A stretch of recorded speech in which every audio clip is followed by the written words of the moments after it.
Good morning, good afternoon, and good evening, Your Excellencies, colleagues, ladies and gentlemen. Welcome back. We shall now continue our consideration of sub-item 14.4, the public health implications of implementation of the Nagoya Protocol. The floor is now open to continue our discussion on this item. I would like to request that the Secretariat moderate the discussion on the virtual platform. Secretariat, you have the floor, please. Thank you, Mr. Chair. Um, I would like to recognize the delegation of Ghana to be followed by Bangladesh. Ghana, you have the floor. Thank you, Chair, and thank you, Moderator, for the opportunity. Ghana is honored to make this statement on behalf of the 47 member states of the WHO Africa region. We thank the Director General and his team for the report. The United Nations Convention on Biological Diversity recognizes the sovereign rights of states over their biological resources and makes access to such resources subject to the prior informed consent of the country providing the resource and the fair and equitable benefit sharing on mutually agreed terms. This principle, elaborated by the Nagoya Protocol on access to genetic resources and the fair and equitable sharing of benefits arising from their utilization, obliges contracting parties to adopt enabling national legislation to give effect to the principles of timely access and fair and equitable benefit sharing. Unfortunately, pathogen and sequence information sharing for public health has often lacked fairness and equity, with many countries unable to access wide-ranging benefits, including treatments developed from biological resources and sequence information they provided, due to intellectual property restrictions, limited supply, and prohibitive monopoly prices by pharmaceutical companies.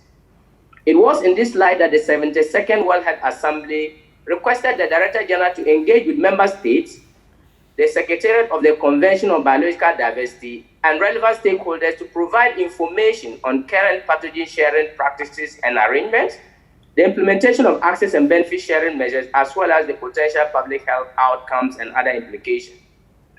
A careful reading of the Director General's report reveals that it focuses primarily on the issue of sharing of pathogen samples and largely ignores benefit sharing issues in the context of shared pathogen samples. The report does not address how benefit sharing occurs in practice and the practical challenges that need to be addressed in that regard, thus failing to fully address aspects of Resolution WHA 7213. We note that the report does not give an account of pathogen sharing practices within the WHO, including many of its existing networks of collaborating centers, such as with whom samples and sequence information is shared, and the terms and conditions of the sharing. We call for further work to address these gaps. We appreciate the information provided in the report on reference laboratories for COVID-19 and pathogen sharing in these laboratories, but note with concern the lack of specific information on any benefit sharing practices in these laboratories. We call for information on benefit sharing obligations of the COVID-19 reference laboratories. We also request further information on the proposed biobank to provide member states a better understanding of the merits of this proposal, its governance arrangement, applicable law and sovereign rights, and questions of benefit sharing. In light of the above observations, the Africa region cannot support a decision of the EB recommended to the Health Assembly to provide any mandate to the Secretariat to develop options on this issue at this point in time. The CBD will be meeting in mid-2021 to consider, among other things, whether for situations such as health emergencies where expedited action is desirable, a global multilateral benefit sharing mechanism should be established. In noting the report, the Africa region proposes that the Executive Board establishes informal consultations to gather more information, with a view to facilitating a better understanding of the views of stakeholders and charting a way forward on the matter of pathogen and benefit sharing practices. Any consideration of options ahead of such informal consultation would be premature in our view. I thank you for your attention, Mr. Chair.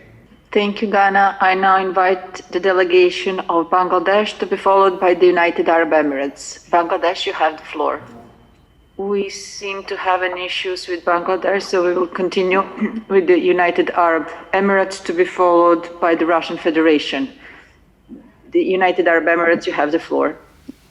Or I will take the control. I'll take it. Take. Thank you, moderator. Esteemed chair, members of the EB, ladies and gentlemen. On behalf of the countries in the Eastern Mediterranean region, we would like to thank the Director General's timely report on the public health implications of the implementation of the Nagoya Protocol. We support WHO's effort for the fair and equitable sharing of benefits arising from utilization of genetic resources, thereby contributing to the conservation and sustainable use of biodiversity. The SARS-CoV-2 pandemic has highlighted the importance of timely pathogen sharing in the context of public health emergencies, especially to facilitate early identification, robust risk assessment, initiation of evidence-based interventions, and the subsequent development and deployment of countermeasures such as diagnostic, vaccines, and therapeutics. While we agree on the update provided by the Director General on the Nagoya Protocol, the member states of the Eastern Mediterranean region would like to highlight the following points of your active consideration.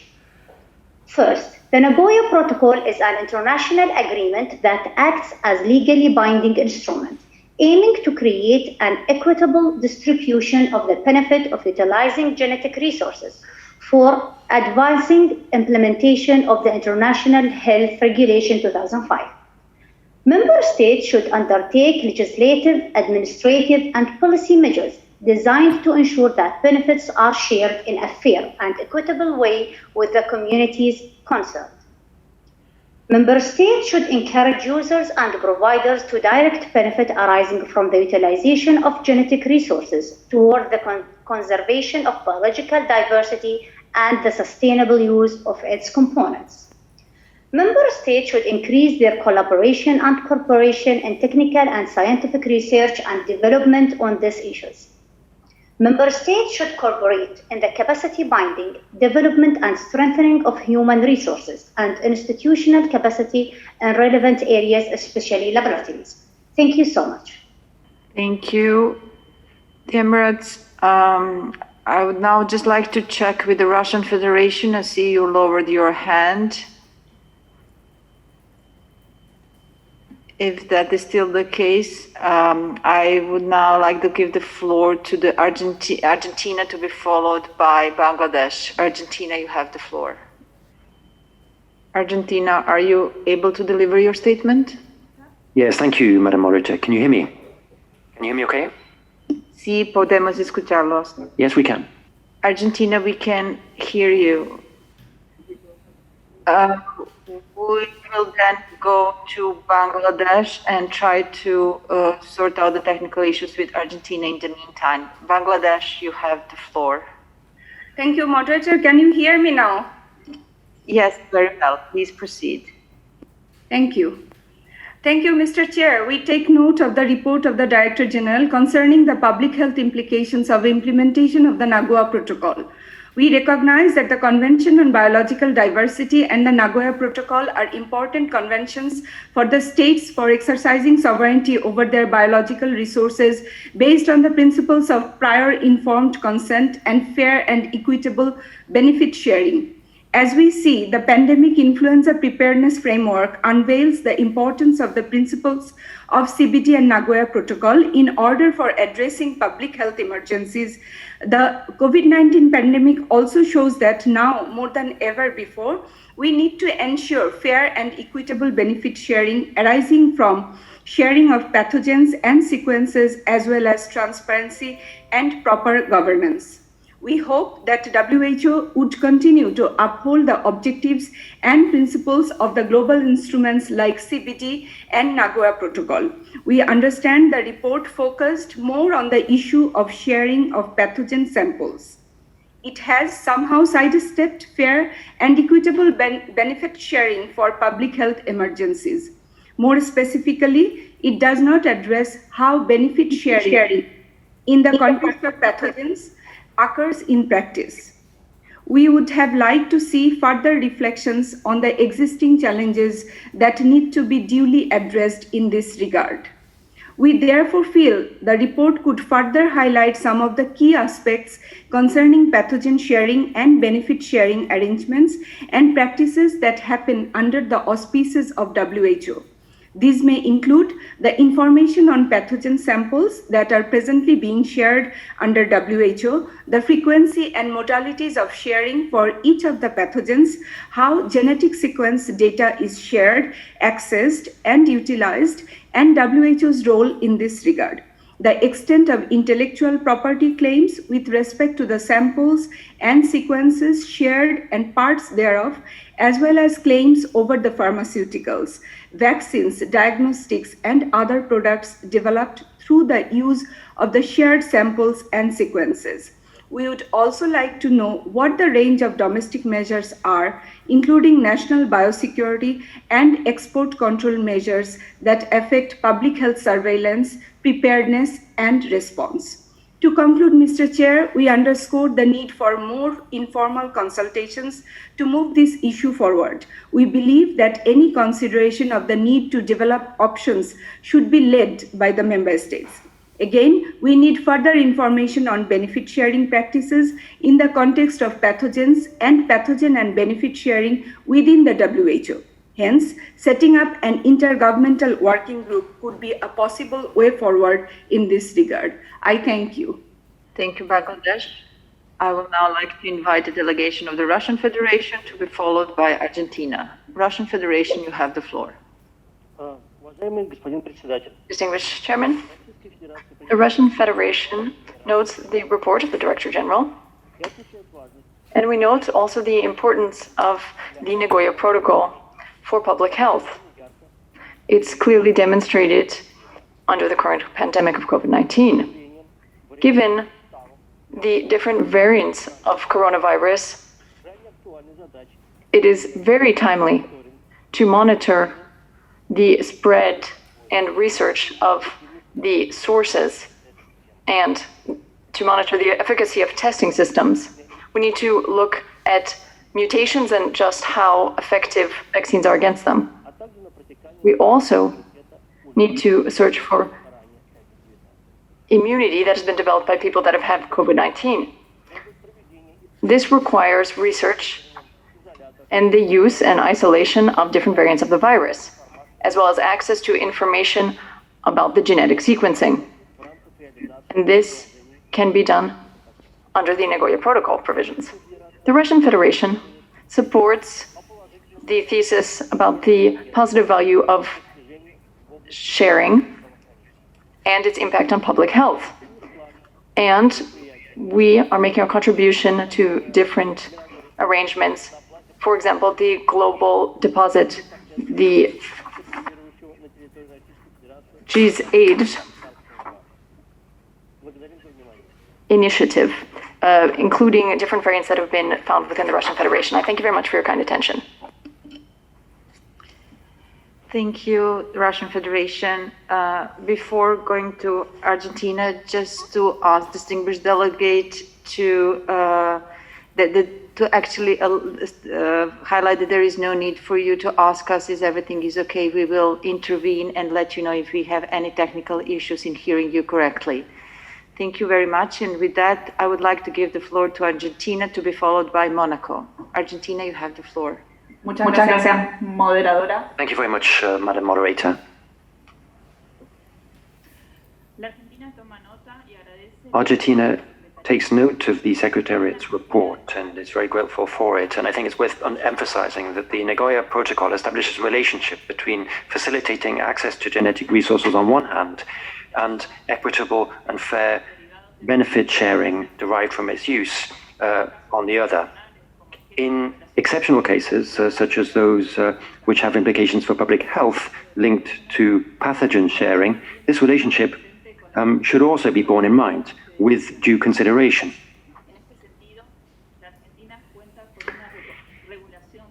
In that regard, Argentina has updated regulations on genetic resources consistent with Article 8b of the Protocol, according to which each party shall pay due regard to cases of present or imminent emergencies that threaten or damage human, animal, or plant health in the development and implementation of legislation on access to genetic resources and fair and equitable benefit sharing.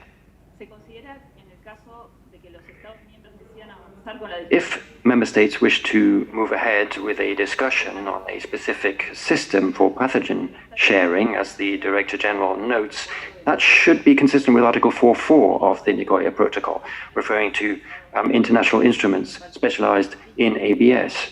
And in particular, such a system should not run counter to the objectives of the Convention on Biological Diversity, nor the Nagoya Protocol, and it should define the genetic resources that should be subject to that regime.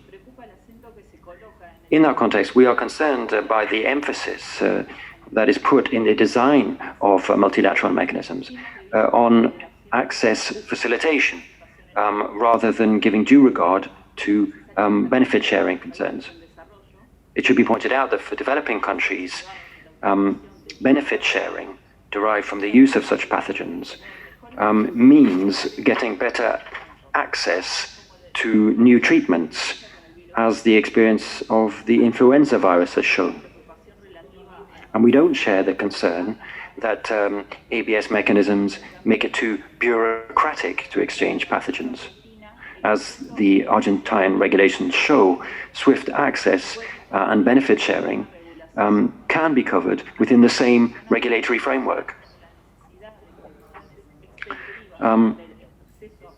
The need for swift access to pathogens should not run counter or undermine the obligation to share the benefits of the use of genetic resources.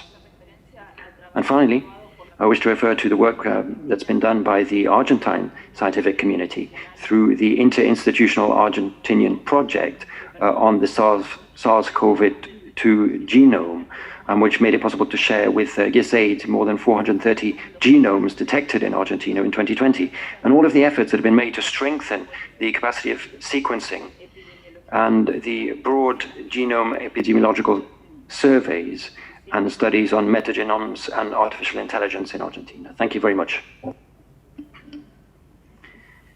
Thank you, Argentina. Would now like to invite the delegation of Monaco to be followed by Canada. Monaco, you have the floor.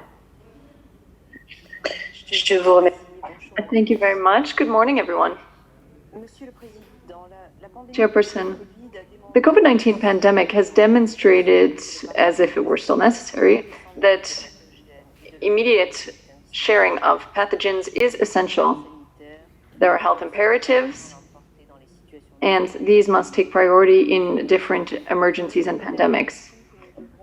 The Principality of Monaco believes that we should look at these issues through our future discussions on strengthening the preparedness and response to health emergencies of the WHO, particularly looking and questioning ourselves on the relation between the Nagoya Protocol and the RSC.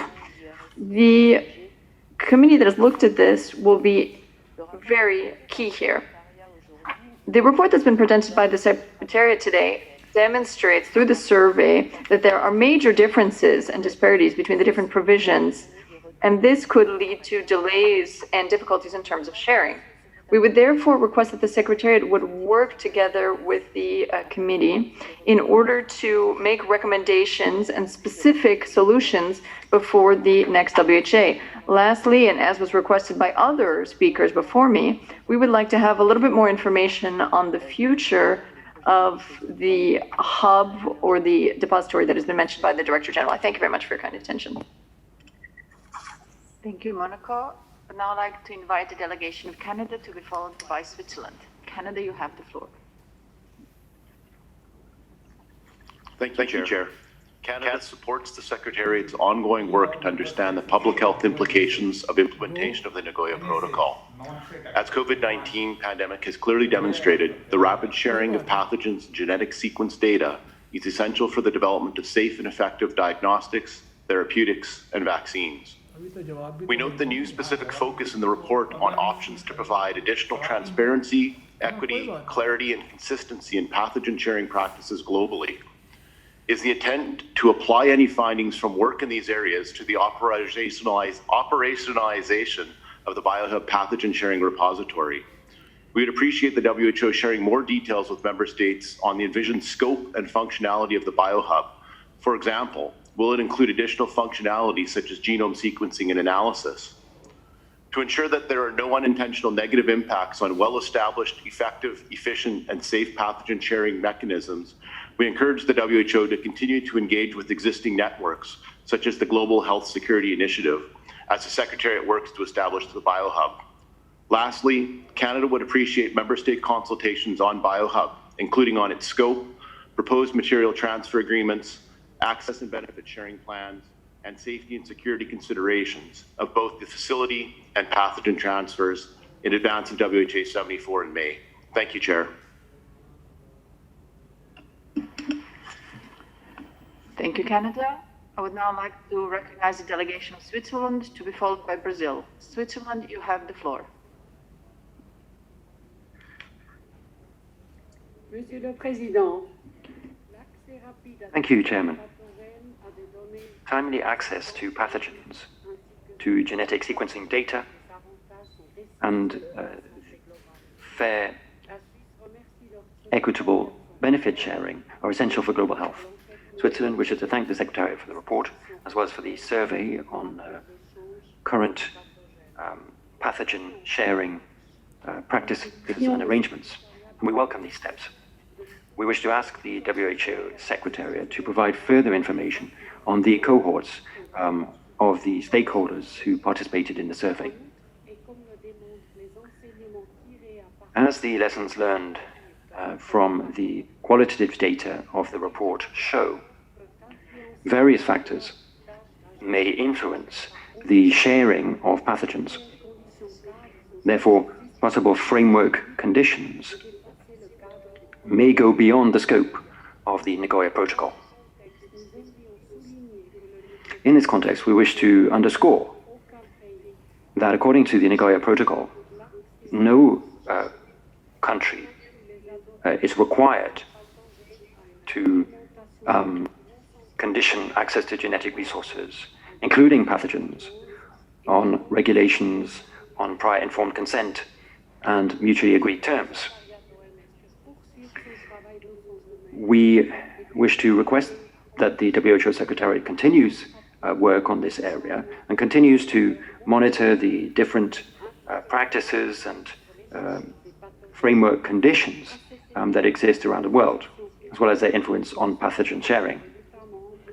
Close and transparent consultations with WHO member states and with international organizations that are relevant in this area would be very important. Switzerland is a WHO partner on the BioHub initiative that was initiated by the Director General. And at this early stage, technical reflection is underway. As WHO has said, the BioHub will initially function on a voluntary basis. And the formal framework of the initiative will be developed in close consultation with all member states. Thank you. Thank you, Switzerland. I would now like to invite the delegation of Brazil to be followed by Japan. Brazil, you have the floor. Thank you, Madam Moderator. Brazil thanks the Secretariat for the report, as it sets a good ground for our debate about this very important topic for the whole membership. Almost all members of the United Nations joined the Convention on Biological Diversity. More than 110 countries have become parties to the Nagoya Protocol. These treaties contain principles and a balance of rights and obligations carefully negotiated for over a decade. This should not be overlooked nor taken lightly, in particular with reference to access and benefit sharing. Brazil respectfully asks the Secretariat to take this into account as the establishment of the so-called BioHub advances. Access and benefit sharing should be dealt with at least as efficiently as the other elements of PG's initiative. It should not be an afterthought or lag behind. Mr. Chair, the COVID-19 pandemic has pushed for expeditious pathogen sharing. As reported by the Secretariat, this has been achieved quite successfully with the existing frameworks for laboratorial and scientific collaboration. It illustrates that the CBD and the Nagoya Protocol are not hindering the sharing of pathogens when collaboration is necessary or required. Brazil encourages WHO to also delve into the reasons why regular sharing of samples and pathogens have not resulted in affordable and efficacious medical countermeasures to other diseases with a heavy toll on lives and health systems. In performing the mandate established by the World Health Assembly, the Secretariat should look for both challenges and opportunities, with a view to preserving and promoting the relevance of the CBD and the Nagoya Protocol while addressing the legitimate public health implications. In closing, Brazil reiterates the importance that timely and expedite sharing of pathogens for public health purposes take place in conformity with each country's sovereign rights over their genetic resources. Thank you. Thank you, Brazil. I now invite the delegation of Japan to take the floor. Thank you, Chair. The COVID-19 pandemic revealed that it is crucial to ensure rapid sample sharing for prevention, diagnosis, treatment, as well as to understand transmission route and pathogen evolution. Given that, the emergence of SARS-CoV-2 variants is currently a critical issue around the world. We should not refuse to share the samples. In Japan, we conduct genome sequencing of positive cases found at airport screening in addition to domestic samples. This analysis led to discovery of a new variant of concern in travelers from Brazil. Regarding the new SARS-CoV-2 variant, Isolate Japan, the National Institute of Infectious Diseases, will readily share the infectious SARS-CoV-2 variant with the international community.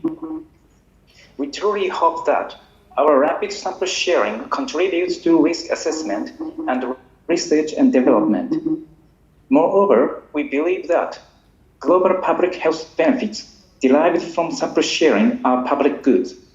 Thus, sample sharing related to a potential or actual public health emergency should also be recognized as a global public good. The Nagoya Protocol provides a framework for access and benefit sharing for genetic resources. However, it also pays due regard to present or imminent emergencies. Along with the pandemic influenza preparedness framework and the International Treaty on Plant Genetic Resources for Food and Agriculture, it is desirable to build a mechanism to ensure rapid and equitable global sample sharing related to a potential or actual public health emergency outside the scope of Nagoya Protocol. As the Director General mentioned in his opening remarks, we request the Secretariat to regularly update the progress of BioHub, which facilitates the voluntary sharing of viruses. Thank you.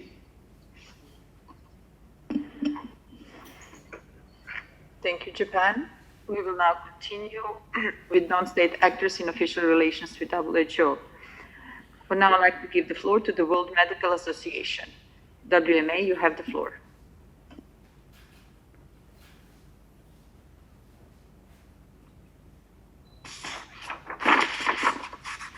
Thank you for the opportunity to speak. Genetic resources play a growing role in several economic sectors, and its use can have a serious impact on human health. We call on WHO to monitor the wide implication of genetic resources related to the Nagoya Protocol from a health perspective beyond infectious disease in order to guarantee an equitable sharing of the benefits. We also have concern about the use of intellectual property associated with genetic resources. Genetic resources founded in nature are not innovations and thus must not be patentable. It is crucial to determine clear criteria that identify authentic innovations in order to prevent granting erroneous patents for the sake of commercial benefits to the detriment of public health. In line with its leading value, WHO should address this issue so that genetic resources are preserved as a common good necessary for the sustainable development of human activity. Thank you very much. Thank you, Madam. I would now like to give the floor to the Medicus Mundi International Network Health for All. MMI, you have the floor. Thank you, Madam Moderator. This MMI statement is supported by the People's Health Movement.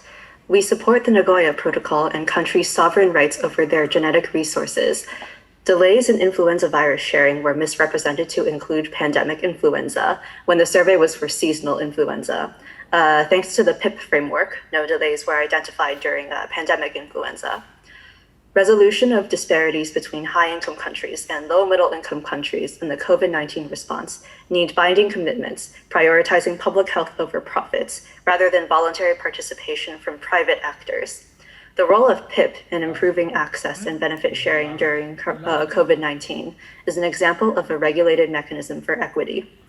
Countries must lead the process of defining and improving access and benefit sharing, including seasonal influenza and other viruses of health concern. Specifics of the WHO's proposed biobanks are needed, including actors consulted in developing the proposal, the intended use, and plans for governance. The centralization of pathogenic materials raises concerns about control and equity in sharing access and benefits. Thank you. Thank you, Mr. Chair. That concludes the request for the floor for this agenda item.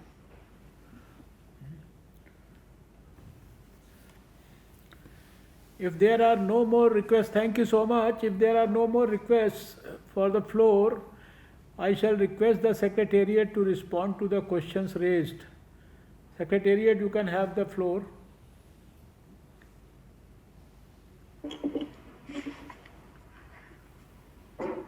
Thank you very much, Chair, Your Excellency, and thanks to all the member states for your excellent and comprehensive remarks and suggestions. As you know, we are discussing the response to the World Health Assembly 7213 request to the Secretariat to provide information on pathogen sharing practices and arrangements, implementation of access and benefit sharing measures, and the potential public health outcomes. Over the last year and a half, we have continuously reached out to and kept member states updated in the work, including holding 3 member state and stakeholder briefings. We've really expanded our engagement with the Secretariat of the CBD. We've also tried to partner with the sister agencies like FAO and OIE, collaborated across the 3 levels of WHO, reached out to other stakeholders through networks. And then, of course, we launched the survey, which was launched in December 2019 and was extended up to March 2020. It was in English, French, and Spanish, and that asked questions on all the 3 areas that were identified in the decision. So the survey was developed in consultation with a large number of experts, and it was also shared with the CBD, FAO, and OIE. We tried to ask balanced questions across all the 3 areas. So on current pathogen sharing practices and arrangements, 22 out of the 43 substantive questions were on the challenges and perceptions of member states on the current pathogen sharing practices. 21 out of 43 of the questions were about the implementation of access and benefit sharing arrangements. So we did try to keep a balance between pathogen sharing and access and benefit sharing, which many of you have pointed out, and the potential public health outcomes and implications. We received only 118 complete responses, even though 3,133 responses had been initiated, but they were incomplete. And of the more than 3,000 responses, we had the identity of about 353 submissions, and of those, 81 were member states, 46 non-state entities, and then there were individuals and others. And of those who had identified themselves as member states, we could see a good regional representation across the different surveys. And in addition to the quantitative answers, we received over 300 pages of text, which contained additional information and suggestions. So I think we could say the survey was a qualified success, success because there was a huge interest. More than 3,000 responses were initiated but qualified by the fact that only 118 completed the process. And this could have been a largely due to the COVID pandemic, which had begun by then, and that really took away all the time that the member states were devoted to COVID, and therefore I think the survey did not get as many responses. So it is difficult to draw conclusions from a small sample size, but what we have reported back is only what we got from the data that was collected. And the major conclusions, as you have noted, is that there are various types of pathogen sharing arrangements, the bilateral, formal professional networks, academic networks, as well as informal networks and lab-to-lab sharing. But there is no overarching mechanism for sharing pathogens or agreement on what kind of benefits should accrue from such sharing. And the PIP framework that addresses pandemic influenzas is the only one that does that. On the access and benefit sharing, we had only 21 responses from member states. And of those, the majority actually indicated that they do have access and benefit sharing legislation or regulations. And of these, 11 included pathogens. Some countries indicated that they had received benefits from sharing pathogens, and others indicated that they had not. And both member states and non-state actors emphasized that access and benefit sharing arrangements are common between collaborating labs, and that networks often share isolates under terms that define the access and benefit sharing. On the public health implications, as many of you mentioned, we have seen in the COVID pandemic that the early, timely, rapid sharing of genome sequence data through platforms like GISAID has really enabled us to undertake comprehensive risk assessment, develop countermeasures like diagnostics and vaccines, and also track the evolution of the virus. So the overall view was that pathogen sharing is positive for public health if it is well regulated, transparent, and if the benefits are agreed by and shared among both the data generators and the receivers. The challenges to human pathogen sharing include the absence of a harmonized system across countries and unclear domestic guidelines. Often laboratories are not aware of the national guidelines, and they do not have the time to understand or comply with those access and benefit sharing arrangements. Also, a lack of awareness of the Nagoya Protocol and its requirements. So in the context of the COVID, I think we've seen that we were able to establish very rapidly the COVID-19 reference laboratory network, and there has been quite widespread sharing of, especially of sequences, and to also some extent the samples, the pathogens. The comments from the member states about further discussions being needed to develop options are very well taken, and we would like to emphasize that further work in this area will definitely continue to be balanced across all the areas, that is the pathogen sharing, the access and benefit sharing, as well as the public health implications. And I think that is a basic principle that the WHO will continue to follow. It has always followed that there needs to be a real, absolute, equal weightage given to access and benefit sharing. We do note that our ability to fully deliver and on the request is dependent to a certain degree on the level of engagement of the stakeholders, and we really welcome further discussions on this topic, on the mechanisms that could be set up. It was noted that there will be a meeting of the CBD in 2021 that would consider the need or the desire for a global multilateral treaty, and we believe that that's a good opportunity from the public health angle for the member states and the WHO to really make suggestions to the CBD, which could be discussed then, amongst their member states, and that might be one way forward.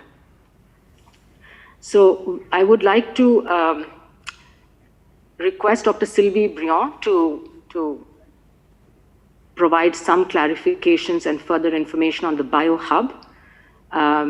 which many of you had requested, which Sylvie did do earlier in the week, but she's here.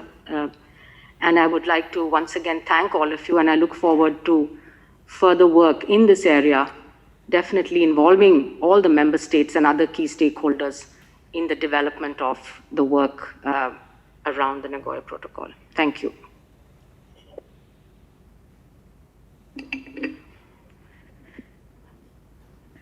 Many thanks, Dr. Sumia, and good morning, everyone.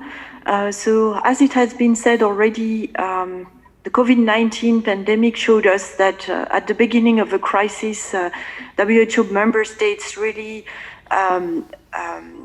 contributed to a very good sharing of genetic sequences data, but also material, and that the collaboration between WHO member states had been very positive and productive.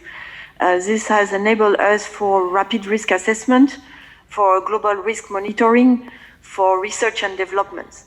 So, of course, these activities happened in a context where some tools were already available, like the GISET platform, TIPRA for the risk assessment of viruses, and so on.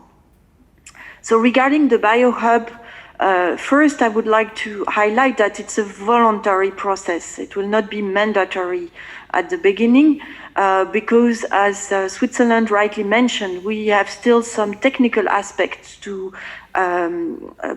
verified and also some technical provision to put in place. And so we would like to use the coming months for a sort of a pilot or demonstration project where we will assess the safety, the cost, the provision needed for shipment of samples of viruses, the traceability of the system, and so on. So all those elements need to be developed, and this is why we ask for your patience, because we will start small and hopefully grow very quickly. But for the time being, we really need to set the technical aspect of this system. So regarding the benefit sharing, of course, it will be part of the reflection. And if we have started with the technical aspect, it's because somehow it's easier. But this benefit sharing will obviously be tackled in due time. And because we know also that, for many emerging pathogens, at the beginning of an emergence, there is no clear commercial benefit of the sharing, which is different from for example, the influenza situation, where for influenza we do have vaccines, antivirals, and available diagnostics. So the PEEP framework was developed based on this situation, where at the beginning of the influenza pandemic, we know that we will have some countermeasure, medical countermeasure to offer at a certain point in time. But for many emerging pathogens, we don't have at the beginning of an epidemic vaccines, therapeutics, or diagnostics. So everything has to be developed. And to develop those medical countermeasure, obviously the sharing of information and on the viruses are extremely important. So the discussion on benefit sharing will obviously include member states, and we hope to start those discussions very soon in the coming weeks, once we have also a little bit more information on the technical aspect I mentioned before. We need to develop this mechanism, and this mechanism will be a mechanism for WHO member states and for the world. So obviously your participation and contribution with ideas and with options will be extremely welcome. What we hope also is to have a building of this system in a way that we can accelerate it as much as possible, because as Brazil mentioned, other discussions have taken sometime decades to be negotiated. So we hope that we can accelerate this based on our previous experience and also the experience of member states in dealing with such issues. But also what we hope is to leverage existing systems that are already in place and existing mechanisms to see how we can improve them so that they can contribute to the building of this access and benefit sharing system based on the BioHub. Thank you very much.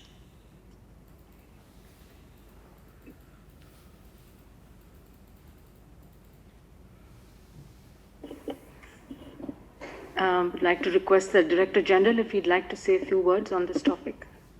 Thank you, DG. No, thank you. On the Nagoya Protocol, I think it has been addressed. Just would like to add a bit on the BioHub. I'd like to start by thanking Thailand, Italy, and South Africa for agreeing to join the voluntary program. And we have interest from many countries, and I hope more and more countries will join the BioHub.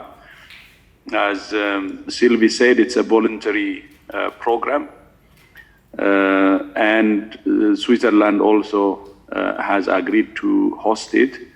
And we had a meeting with Minister Alain Berset on Monday. When was it? On today? Last Friday? Last Friday, actually. Last Friday. And their commitment is very strong, so they will support in any way possible. And we want the BioHub to be as simple as possible. If you take the Nagoya Protocol, all the complexities, including the sharing and so on, is there, and that will be for the regular sharing. But this BioHub is for a very specific category as part of the pandemic preparedness. And the sharing of benefits, of course, it has to be outlined properly, but it's the benefit that all countries get by preventing epidemics or controlling an outbreak as quickly as possible. So there is the global benefit. So on the BioHub, we prefer that you see it in relation to the common good, the common benefit, rather than country by country. So we have to articulate it very well. I mean, this is a pilot phase and a voluntary one. But it will not be the same as the Nagoya. By the way, it's because of the complexities of the Nagoya that we proposed the BioHub. There will be elements that we can use from that, but we want to keep this as simple as possible and simple enough so we can use it for pandemic preparedness. So at the end of the day, it's the collective benefit which is more important than the individual country benefit. And we have seen it during this unprecedented pandemic, when COVID engulfed the whole world. So as long as we benefit collectively, I think seen by individual countries could be difficult. So that's why, I mean, there is a new thinking here. It's a new way of doing things with regard to sharing. And we will have more sessions to discuss specifically on this. We will need your input and guidance, but would like to underline that this is different and it has to be addressed differently. And all that, the principles of the Nagoya cannot be applied here if we're going to make sure that this is something fit for pandemic preparedness. And it's as part of this unprecedented pandemic, by the way, this is proposed, and it has to be treated also in a special way. Thank you. Thank you, DG. As I see no more comments, may I take it that the board is ready to note the report contained in document EB 148/21? I see no objection. The report is noted. Thank you. This concludes the board's consideration of sub-item 14.4. At this stage, I would like to hand over the floor to my colleague Vice Chair, Mr. Kumal, Today being Republic Day in India, I have to participate in a reception hosted by the President of India. I shall be back after our scheduled break at 2 p.m. Central European Time. Mr. Kumal, you can have the floor, please. Thank you very much, Chair. So we shall now consider item 20.1, Foundation Committees and Selection Panels. Members of the board have received document EB 148/43, which contains the reports of the selection panels. The following 4 committees and panels met under the chairmanship of the chair of the board. These awards reward and honor the work of outstanding individuals and institutions whose work is equally inspiring, making differences in the lives of people and having impact for health gains in countries. Lives saved, sickness prevented, services delivered. First, the Sasakawa Health Prize Selection Panel met on Tuesday, the 19th January 2021. The panel proposes that the Sasakawa Health Prize for 2021 be awarded jointly to Dr. Hao Wu of China and Dr. Amal Saif Al-Mani of Oman. I would now like to invite the board to agree to the recommendation of the selection panel. And in the absence of any objection, it is so decided. Second, the State of Kuwait Health Promotion Foundation Selection Panel met on Wednesday, 20th January 2021. The panel proposes that His Highness Sheikh Sabah Al-Ahmad Al-Jaber Al-Sabah Prize for Research in Healthcare for the Elderly and in Health Promotion for 2021 be awarded to the National Center of Gerontology of China. I would now like to invite the board to agree to the recommendation of the selection panel. In the absence of any objection, it is so decided. Third, the Dr. Lee Yong-wook Memorial Prize Selection Panel met on Tuesday, 19th January 2021. The panel proposes that the Dr. Lee Yong-wook Memorial Prize for 2021 be awarded to the state institution, the National Research Center for Radiation Medicine of the National Academy of Medical Sciences of Ukraine. I would now like to invite the board to agree to the recommendation of the selection panel. In the absence of any objection, it is so decided. Fourth, the Nelson Mandela Award Selection Panel met on Tuesday, 19th January 2021. The panel proposes that the 2021 Nelson Mandela Award for Health Promotion should be awarded to the Thai Health Promotion Foundation of Thailand. I would now like to invite the board to agree to the recommendation of the selection panel. In the absence of any objection, it is so decided. And this concludes the board's consideration of item 20.1 of its agenda. We shall now move on to item 22 of the agenda, report of advisory bodies.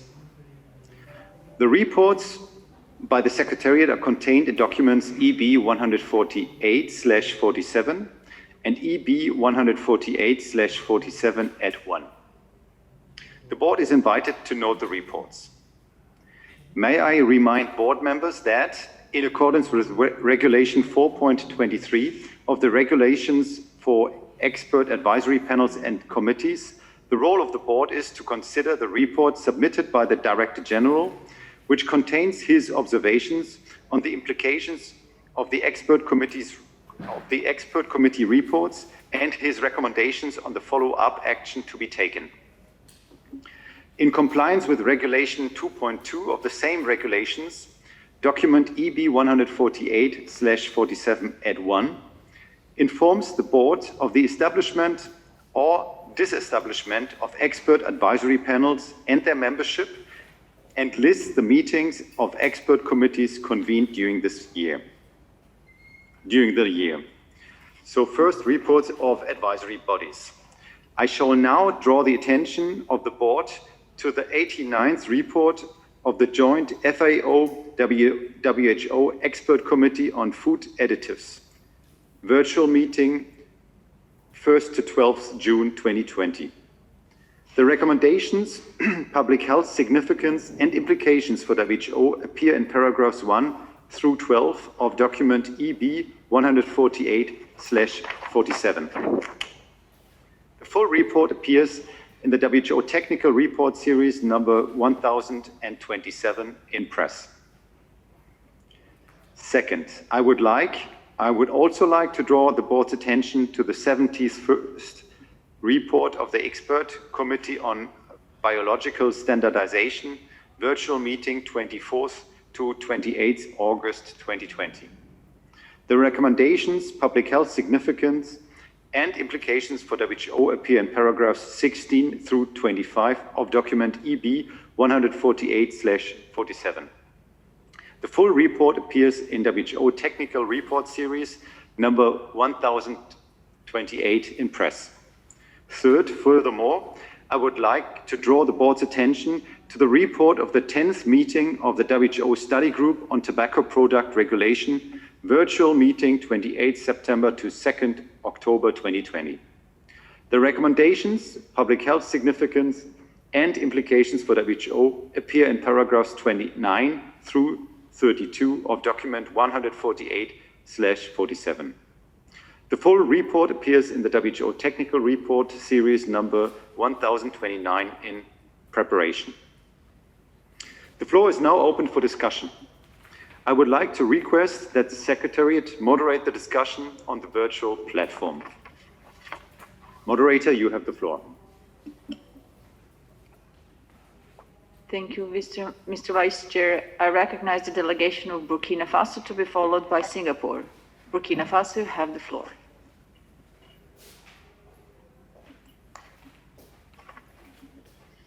Merci. Thank you, Madam Moderator.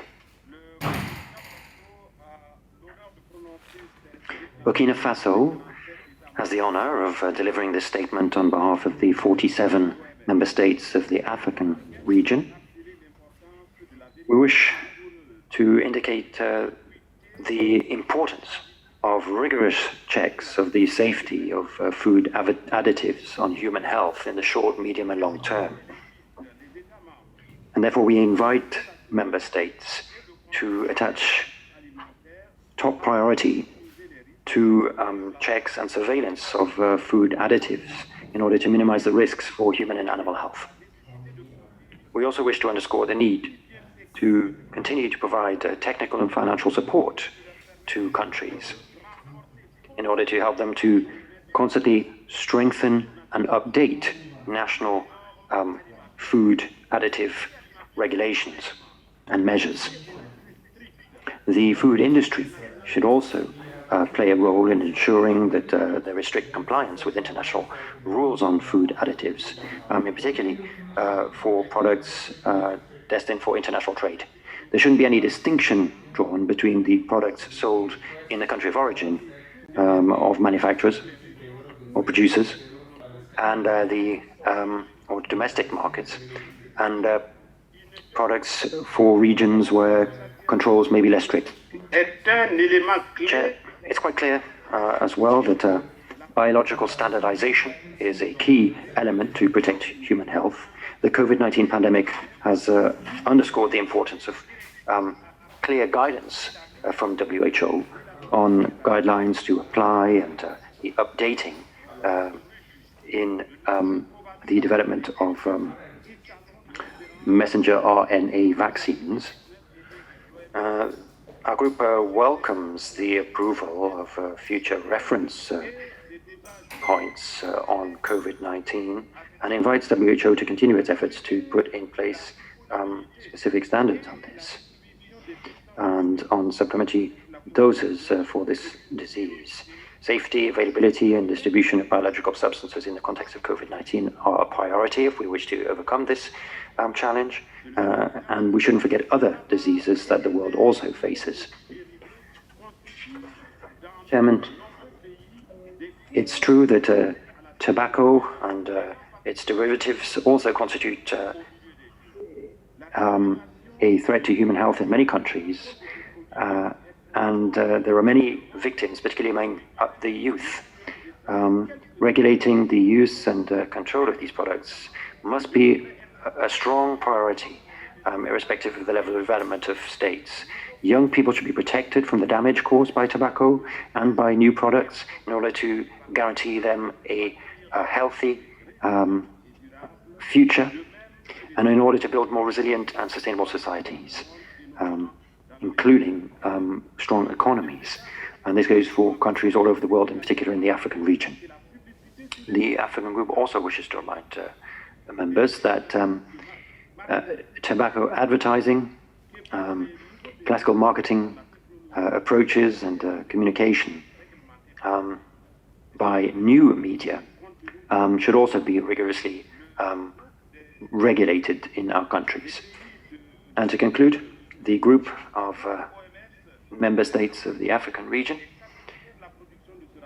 notes with satisfaction the report and invites other member states to do so as well. Thank you.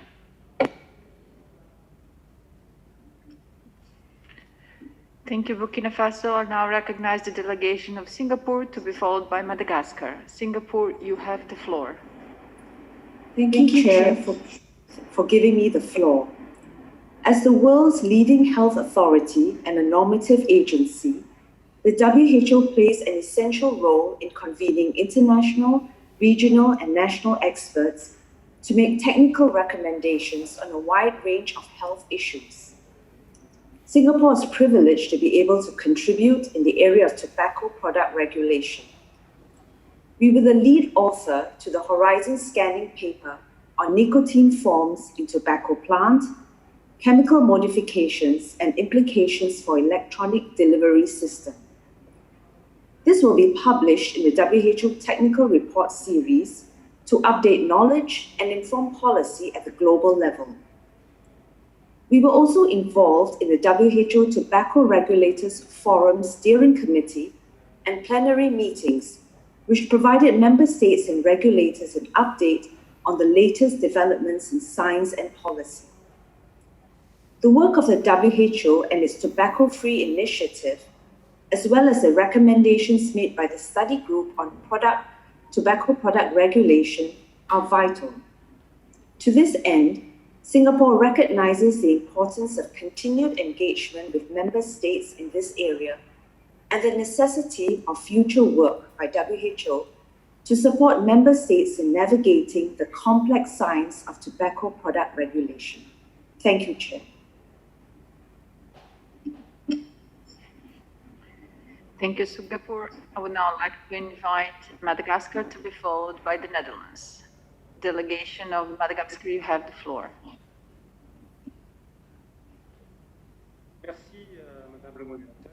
Thank you, Madam Moderator. Chairman, distinguished ministers, delegates, ladies and gentlemen, Madagascar is honored to deliver the statement in connection with the report on meetings of expert committees and study groups, document EB 14847. We take note of the report and we congratulate the Director General and the Secretariat on the quality of the report. We fully support the statement delivered by Burkina Faso on behalf of the region. Chairman, this report summarizes progress in these three important issues for public health on the evaluation of certain food additives. Food additives is an important issue. Madagascar is facing illegal trade in cheap foods with a lot of additives, and these are damaging for public health. We therefore believe that it's very important to reinforce controls of these products on the market, and the Codex standards are also very important. We support the updating of some standards. We have a national food standards agency which attaches considerable importance to this issue. And WHO work must be based on scientific evidence. Turning now to biological standardization, it's very important to respect the quality of biological products. Taking into account the COVID-19 pandemic, we should focus on vaccines, therapeutics for the prevention and control of COVID-19. And our countries must also focus on the oral polio vaccines, which would be a focus of work here. Turning to tobacco product regulation, we recommend the precautionary principle with regard to electronic delivery systems, because tobacco and new products are leading to an increase in cardiovascular disease. We need to improve research capacities in countries in order to have the necessary scientific base, in order to take the necessary strategic decisions designed to protect our public health. Thank you.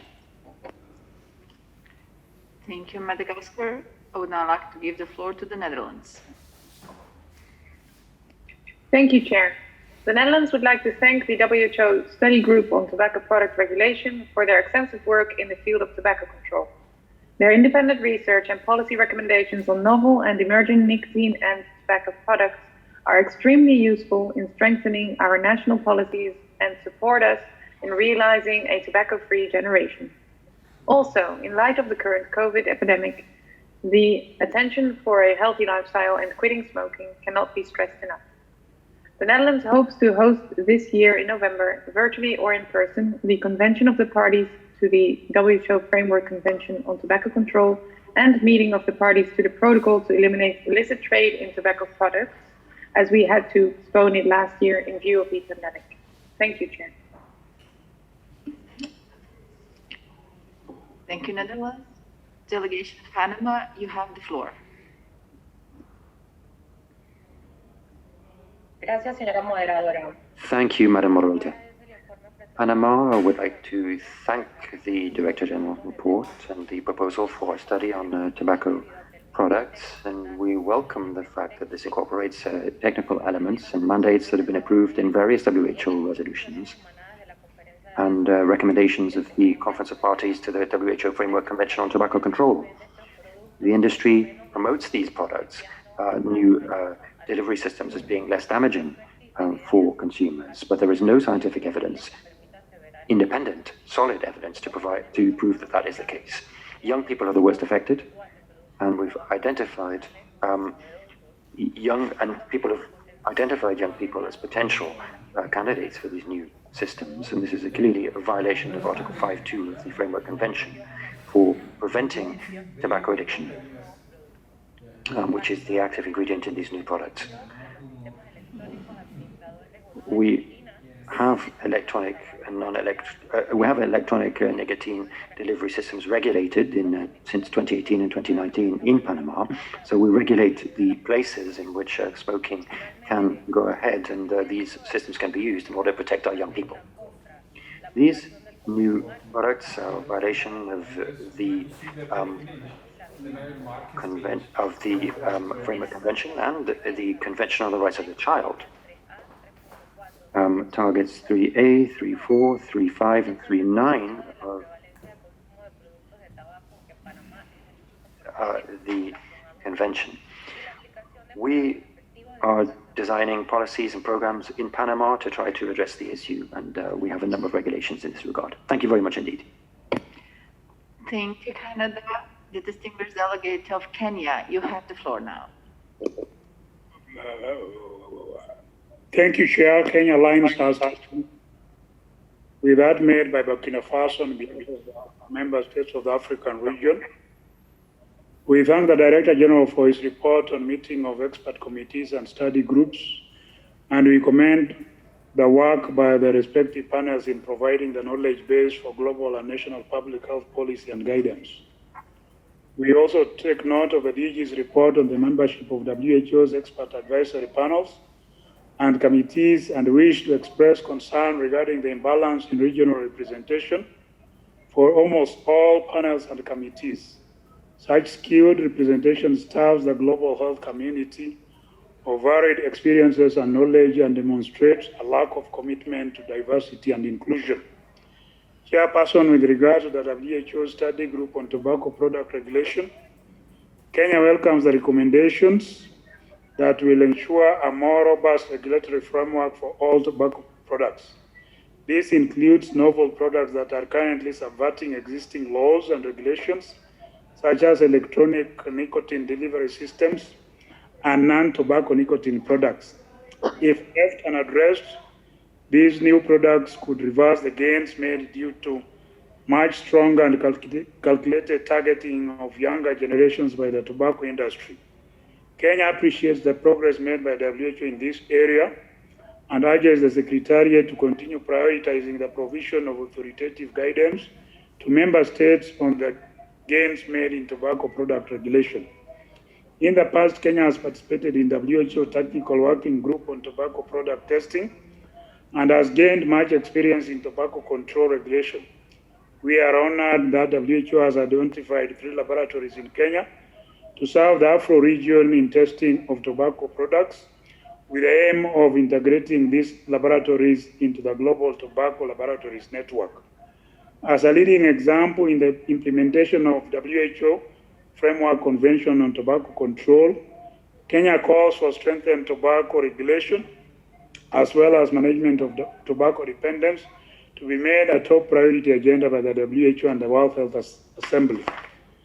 The work of WHO in this area is critical and will contribute to further accelerating the implementation of the WHO Framework Convention on Tobacco Control, the SDGs, and the Global Action Plan for addressing the burden of NCDs. I thank you.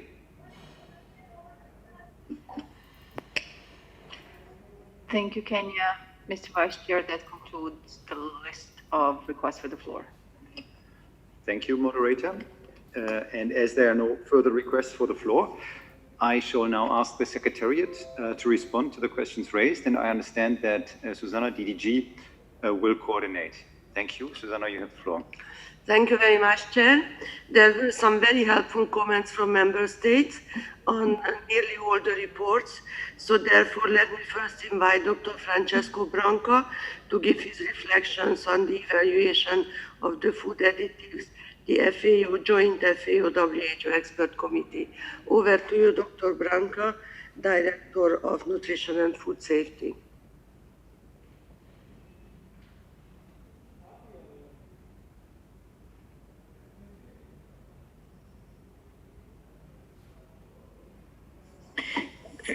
Good morning. Thank you very much, DDG, and thank you very much to the member states for the comments on the report.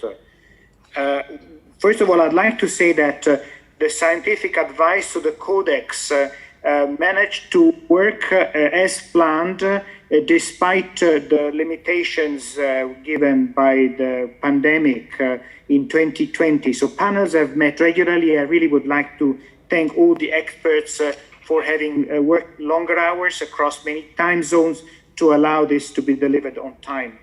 I do believe that the issue is the implementation of some of the Codex standards, and WHO is working with partners to strengthen the Codex Trust Fund to be able to provide capacity building to the countries in need. And on the point that was raised by Madagascar, about the need to strengthen controls, this will be part of the discussion of the food safety strategy that WHO and partners are preparing, but also definitely a commitment that is coming to strengthen the capacities at country level, strengthen the controls, and make sure that we're able to give you all the best possible the capacities to defend the quality and the safety of food in the different countries. Thank you very much. Thank you very much, Francesco Branco. Moving on to biological standardization, there were no specific issues raised by the member states, but nevertheless, I would like to invite ADG Simao to make a few comments.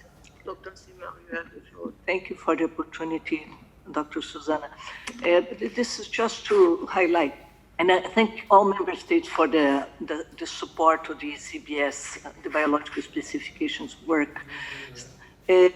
One thing that I want to highlight is that this is very much the part of the work that the WHO does as a routine every year on all issues, COVID, non-COVID related, which is to establish the norms and standards by which health products have to be aligned to.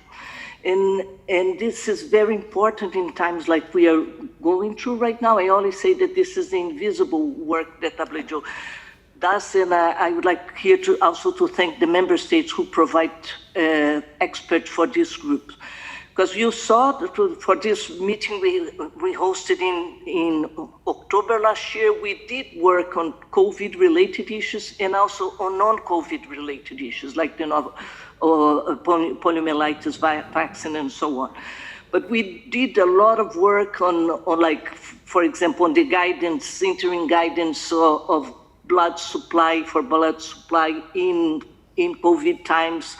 We are doing work that's essential to the ensuring quality, for example, of the assays, the NAT assays that detect COVID work. So this is very much just to highlight, thank you for your support, and also to highlight that this is work that WHO does, COVID and non-COVID, but that sets the backbone for the quality assurance of medical products in general. Thank you very much, ADG Simao, for your replies. Then moving on to the third report on tobacco product regulation, I have the pleasure to invite Rüdiger Krech, Director of Health Promotion in the Healthy Population Division, to give his reflections. Rüdiger, over to you. Thank you very much, Susanna, DDG, and thank you a lot to member states for their support to the Secretariat's work on tobacco regulation. Indeed, we have streamlined and strengthened our regulatory mechanisms and the networks to be able to review the up-to-date current evidence on new tobacco products and to give authoritative advice on tobacco regulation to member states. You will recall that we had done a session, an information session on the request of the EB president on e-cigarettes and electronic non-tobacco devices. And that work is expanding. You will see innovations in the market in the range of 3,000 products in the last year that need and call for a much better regulation globally. So thank you very much for that support. Thank you, Rüdiger. That brings us to the end, and back to you, Chair.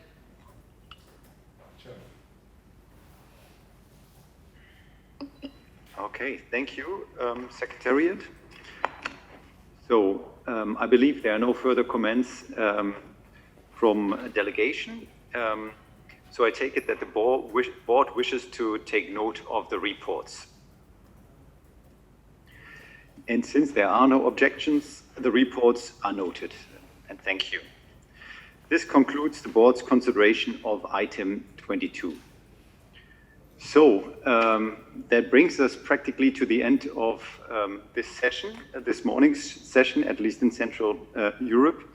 As the chair announced yesterday, and as we can see in the program of work, we will now suspend the session, and we will come back at 1400 Central European time in order to then open agenda item 19.6, the provisional agenda of the 74th World Health Assembly and date and place of the 149th session of the Executive Board.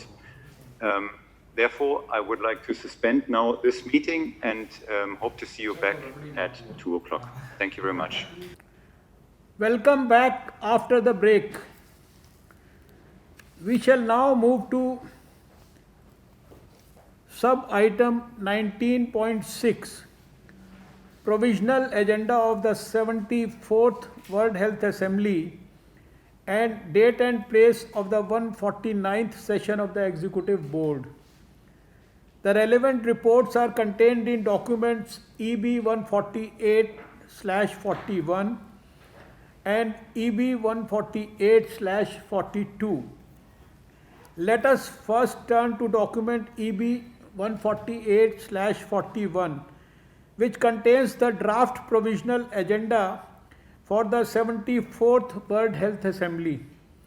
Attention is drawn to the draft decision contained in paragraph 4 of document EB 148/41. I would now like to give the floor to the Secretariat to update us on the provisional agenda of the 74th World Health Assembly. Secretariat, you have the floor, please. Thank you very much, Excellency Chair Dr. Harsh Vardhan. Delegates, I would like to draw your attention to the two following proposed amendments to the WHA 74 agenda from the Secretariat. Firstly, I'd like to draw your attention under Pillar 3 to Item 22, committing to implementation of the Global Strategy for Women's, Children's and Adolescents' Health, 2016 to 2030. The Secretariat would propose to move this item from Pillar 3 to reflect that the issue is primarily around service delivery and move the item to Pillar 1. Secondly, in line with Resolution WHA 68.2, the Secretariat has reported on the Global Technical Strategy for Malaria 2016-2030 at WHA 70 and WHA 72, and has been mandated to report at regular intervals thereafter. Further to decision taken at this meeting, it is proposed that future reporting on this mandate take place triennially, which would mean that this matter would be considered at WHA 75 in 2022. However, we recommend a progress report be included on the agenda of WHA 74 in order to report on the status of progress against the milestones, as we understand that the milestones for reduction in malaria cases and deaths are off track. It was our intention to include the progress report on the agenda, but in the rush of preparing documents following the WHA in November, the item was inadvertently omitted by the Secretariat. So, Mr. Chair, with those two proposals from the Secretariat, I kindly hand the floor back to you. Thank you. Thank you. Are there any objections to the adjustments proposed by the Secretariat? I see no objection. It is so decided. As I understand that a proposal has been made by a member state on the draft provisional agenda, I would like to hand the floor to the Vice Chair, who is present in the Executive Board room, to handle this portion of the discussion on my behalf. Mr. Kumel, you have the floor, please. I wish to draw the Board's attention to a specific relevant point. As you know, the delegation of Israel has made a proposal to amend the draft provisional agenda of the 74th World Health Assembly. In the interest of helping us all have an orderly, fair and predictable debate on this issue, and in light of the technical nature of WHO's mission, consultations were undertaken with the three directly concerned parties, that is, the permanent representative of Israel, the permanent representative of the Syrian Arab Republic, and the permanent observer representative of Palestine. The good faith and collaborative spirit were appreciated. On the basis of those consultations, it would appear that there is no other solution for this issue than through a vote. With the consent of the three directly concerned parties, on behalf of the Chair, I wish therefore to propose the following arrangement, which would involve hearing from the 3 directly concerned parties, followed by a vote. After hearing this proposal on handling this matter, if the board is in agreement, we would proceed to vote on the following proposition, which follows the amendment proposed by Israel in the letter addressed to Dr. Tedros, which is, does the board agree to amend the draft provisional agenda of the 74th World Health Assembly by deleting item 25 and including the report on health conditions in the occupied Palestinian territory, including East Jerusalem, and in the occupied Syrian Golan under item 16.3 on WHO's work in health emergencies. And for the purposes of clarity, I'm asking the Secretariat to put this on the screen. I'm conscious that the news of this arrangement, while familiar from last year, has come only shortly before this afternoon's meeting. A note communicating this was sent to all member states only an hour or so ago. Nevertheless, I'm sure that you all will agree that this is a very welcome development, and I hope that the board can agree to proceed this way as it did last year. Before the roll call vote on the question I just outlined, the distinguished delegations of the directly concerned parties, the representative of Israel, the representative of the Syrian Arab Republic, and the representative of the Permanent Observer Mission of Palestine would take the floor, observing a 5-minute time limit.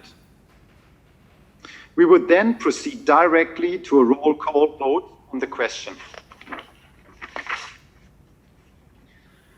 After the results of the voting, we would again, if agreeable, proceed directly to consideration of the next matter under this agenda item.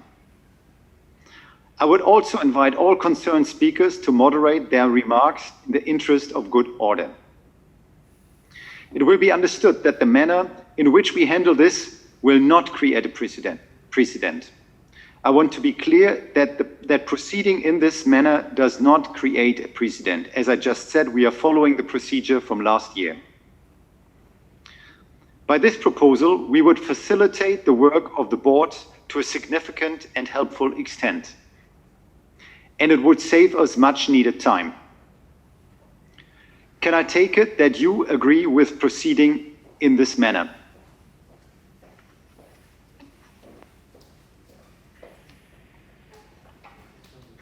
Thank you. I thank you all for the cooperation and restraint in a very important manner. I now give the floor to the distinguished representative of Israel.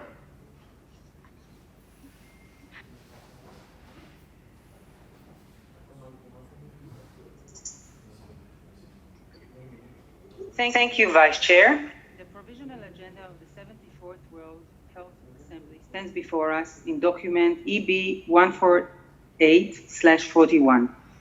It presents a variety of burning issues in global health, from the implementation of the international health regulations to COVID-19 response, from universal health coverage to global disability action plan, from polio eradication to the WHO's work in health emergencies. It is an agenda that reflects the vision of the World Health Organization and addresses major global health challenges that we face.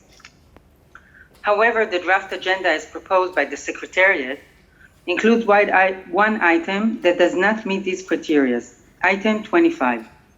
Item 25, a political item with only one purpose, to attack Israel and to politicize an otherwise professional organization. This must be changed. Our proposal, as circulated in our letter to all member states, provides a platform for the debate on the issue under an agenda item that addresses all relevant situations around the globe in a non-political manner. We therefore propose to delete this standalone item, item 25, of the provisional agenda for the 74th World Health Assembly and suggest presenting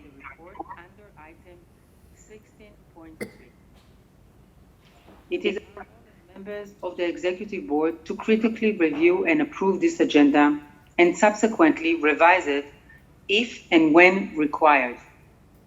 We all look at the WHO for professional leadership. The last week was a wonderful example of collaborative work, shared goals, and multilateralism.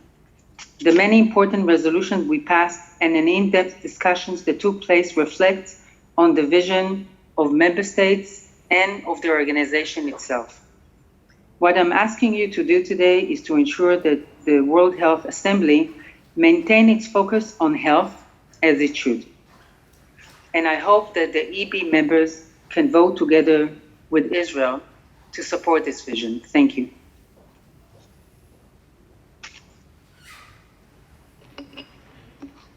Thank you. I now give the floor to the distinguished representative of the Syrian Arab Republic.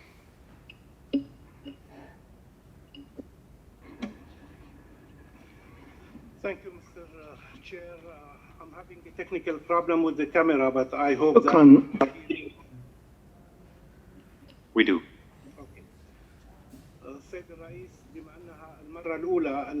Chairman, as this is the first time that I'm taking the floor, allow me to congratulate you on your presidency of the current session of the Executive Board. Once again, Israel is trying to exploit its membership in the Executive Council for political gains by raising once again issues that seem procedural at first glance, but has political objectives and motives which are known to all of us and had been rejected time and again over the past 2 years. Contrary to Israeli claims, which we listened to earlier, item 25 of the draft provisional agenda for the 74th session of the World Health Assembly, entitled Health Conditions in the Occupied Palestinian Territory, including East Jerusalem and in the occupied Syrian Golan, is based on the mandate of the organization and the basic principles of its constitution.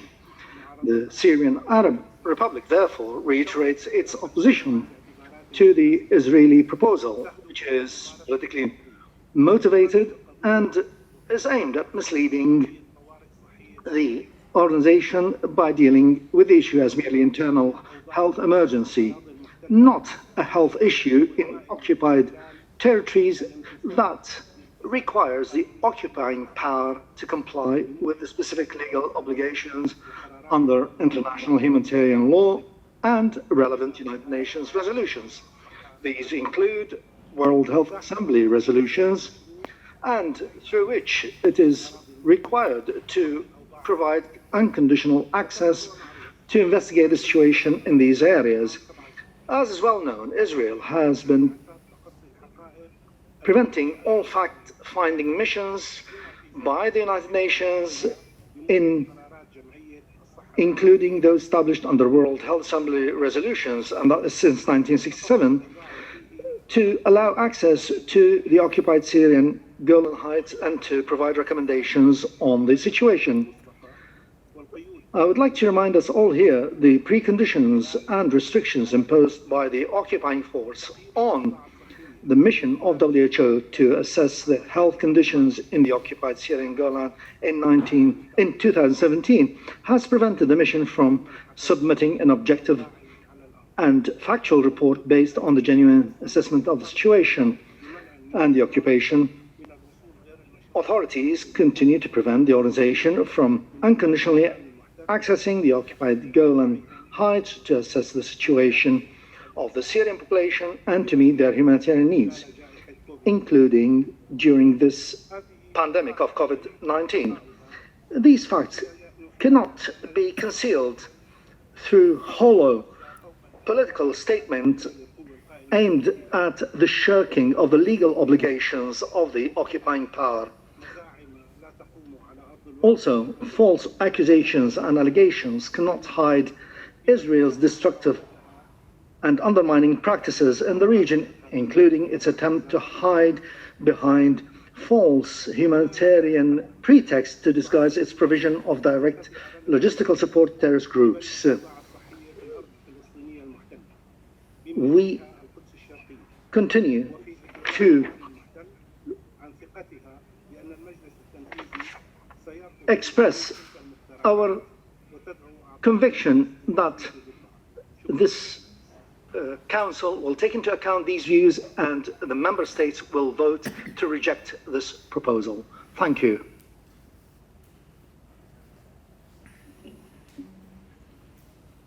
Thank you. I now give the floor to the distinguished representative of the Permanent Observer Delegation of Palestine.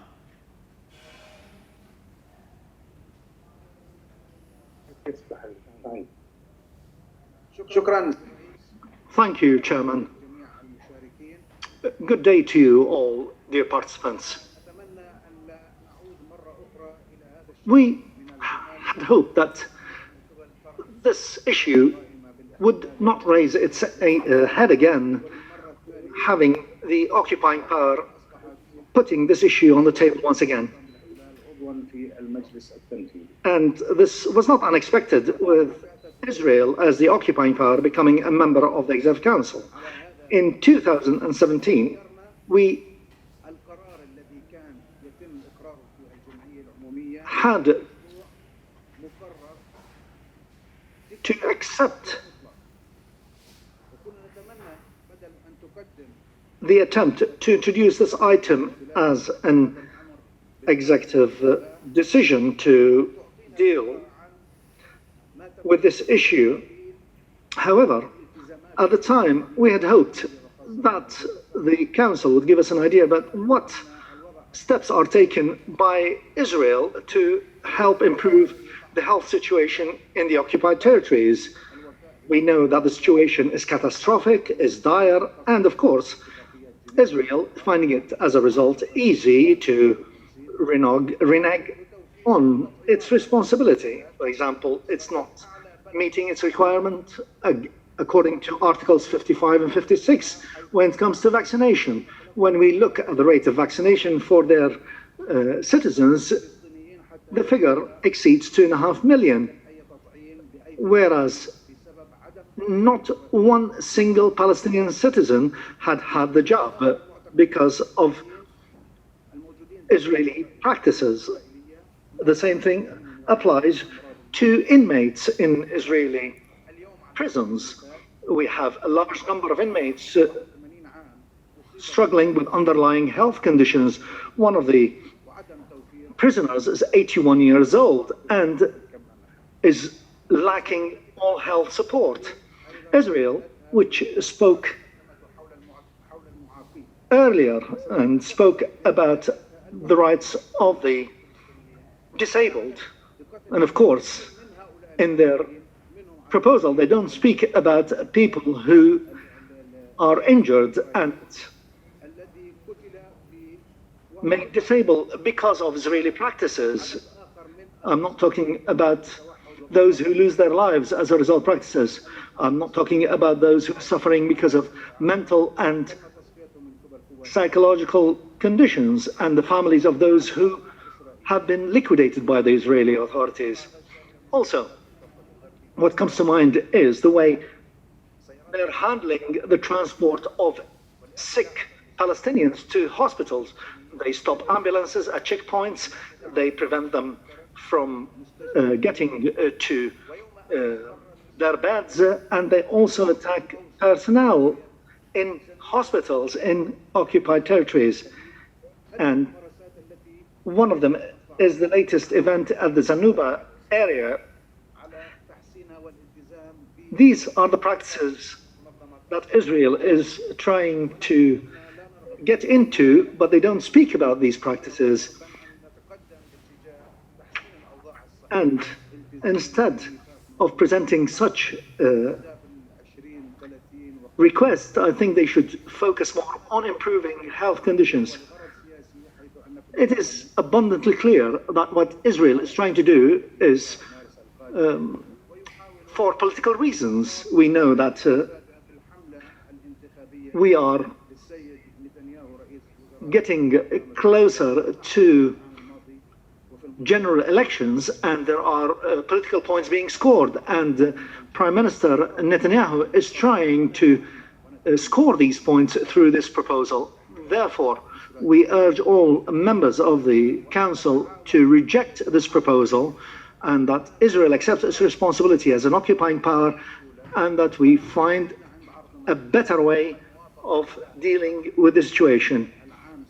We still uphold our position. If we accept the report, the annual report of Director General on the situation, then we are willing to look or reconsider our position in order not to waste time and resources for this important organization. Thank you. In accordance with the agreed arrangement, we move directly to a vote on the proposition, which is again being displayed on the screen. We will have now a short pause while the Secretariat prepares for the vote.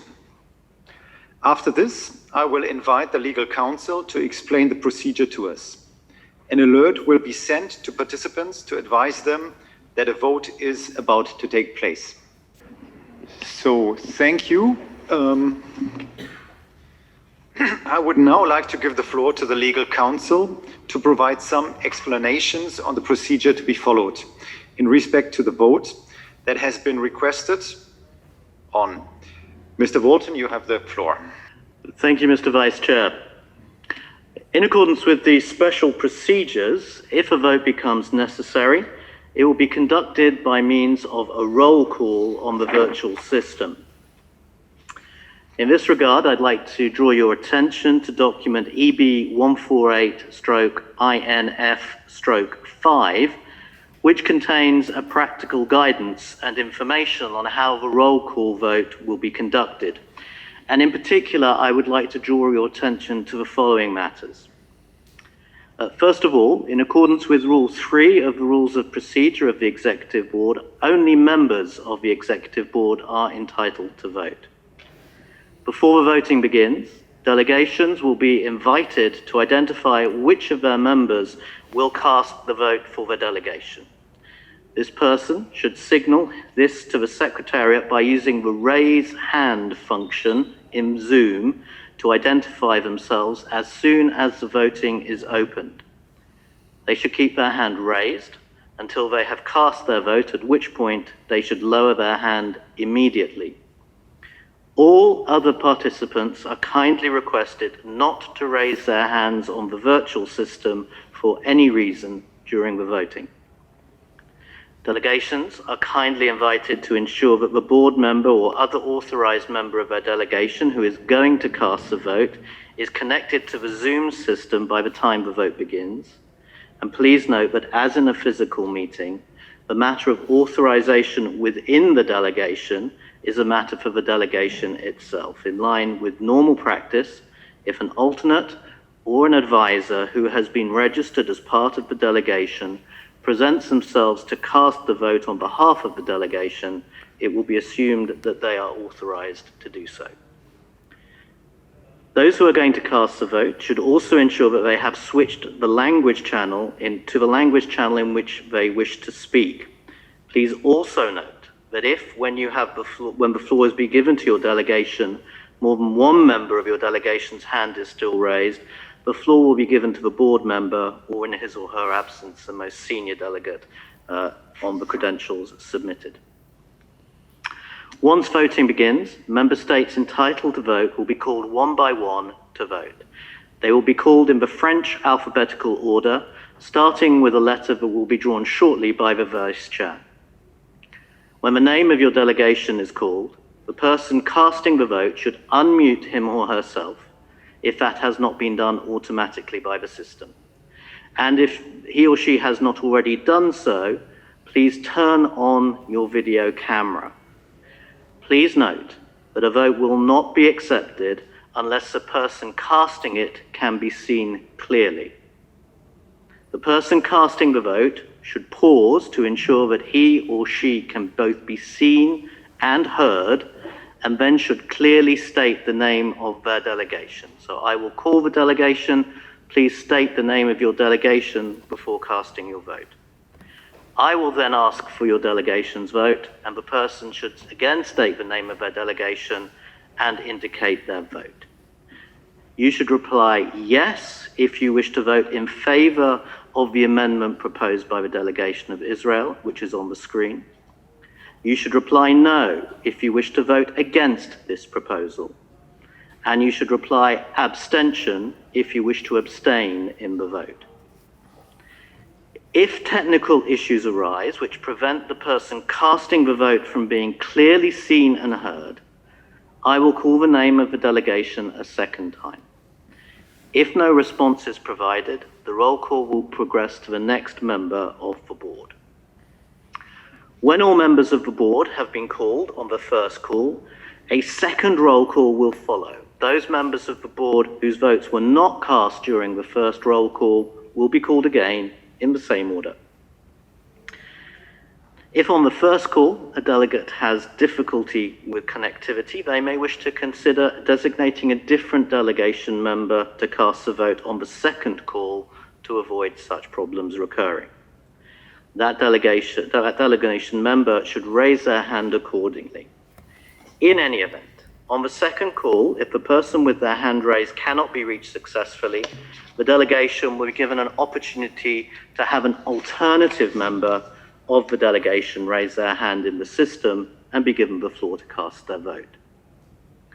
Please note that those delegations that, for whatever reason, do not cast a vote in the first or second roll call round will be recorded as absent. The Vice Chair will declare the vote closed and the votes will be counted, after which the Vice Chair will announce the results of the vote. The vote of each member of the board participating in a recorded vote will be inserted into the record of the meeting. I would also like to recall that once the beginning of voting has been announced, no one may interrupt the voting except on a point of order in connection with the actual conduct of the vote. In order to raise a point of order, a delegation should send an SMS text or WhatsApp message to the following telephone number: +41 79 467 2870. That's +41 79 467 2870. This number can be found in the practical guide in document EB148/INF/5. In the event that such a message is received, the Secretariat will relay any such request promptly to the Vice Chair. I will now ask the Vice Chair to draw a letter. Apologies, the letter is W, so we'll just work out where that comes in the French order. So this means there's nothing from W onwards in the Executive Board, so we go back to A, which in the French order means the first country to be voting is Germany. So we will start the vote with Germany when we come to do it. There are no members of the board not represented at this virtual session, so we will go to all the members of the Executive Board during the roll call vote. Thank you, Mr. Vice Chair. I propose that we proceed as just set out by the Legal Counsel. Are there any further questions? We need to ask everyone to lower their hands. Please lower your hands currently so that all the hands are lowered. I would ask all delegations who have their hands up still, please lower them. That is the case. And now I'm asking again, are there any further questions? So there are no further questions. So we shall proceed as just set out by the Legal Counsel. It is so decided. Before we do so, let me remind you that once voting has begun, no delegate may interrupt the voting except on a point of order in connection with the actual conduct of voting. Please ensure that any concern relating to the conduct of voting is raised through a point of order before the result of the vote is announced. I should also like to invite delegations now to identify which of their members will cast the vote for the delegation. Please signal this to the Secretariat by using the raise hands function in Zoom to identify yourselves as soon as voting is opened. They should keep their hand raised until they have cast their vote, at which point they should lower their hand immediately. All other delegations and participants are kindly requested not to raise their hand for any reason whatsoever during the voting. Finally, please, with those who will cast the vote, ensure that you have switched to the language channel in which you would like to speak. Thank you. I therefore declare that voting is opened on the following proposal. And I will ask the legal counsel to read the names of member states of the board in French alphabetical order, starting with Germany. Mr. Walton, you have the floor.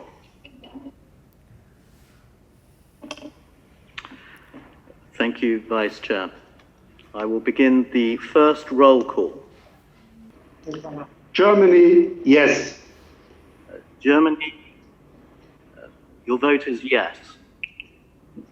Germany, yes. Argentina. This is Argentina. Argentina, may we have your vote, please? Yes. Argentina, no. Argentina, no. Australia. Australia. Australia, may we have your vote, please? Australia votes yes. Australia, yes.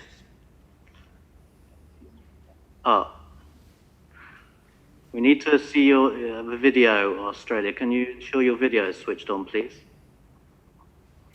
Thank you. Could you repeat your vote, please, Australia? Of course. Australia votes yes. Thank you. Australia, yes. Austria. Austria. Austria, may we have your vote, please? Austria votes yes. Austria, yes. Bangladesh.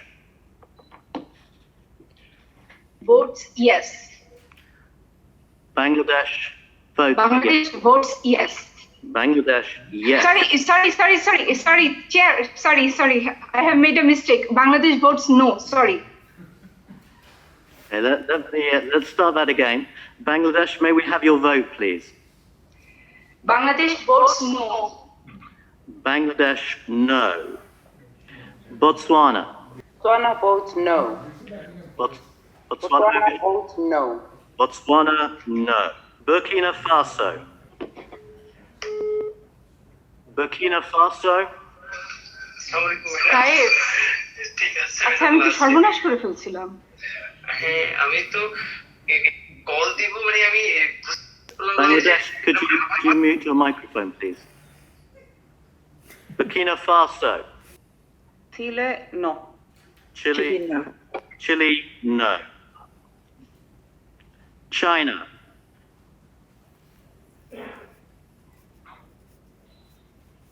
This is China. China, may we have your vote, please? China votes no. China, no. Colombia.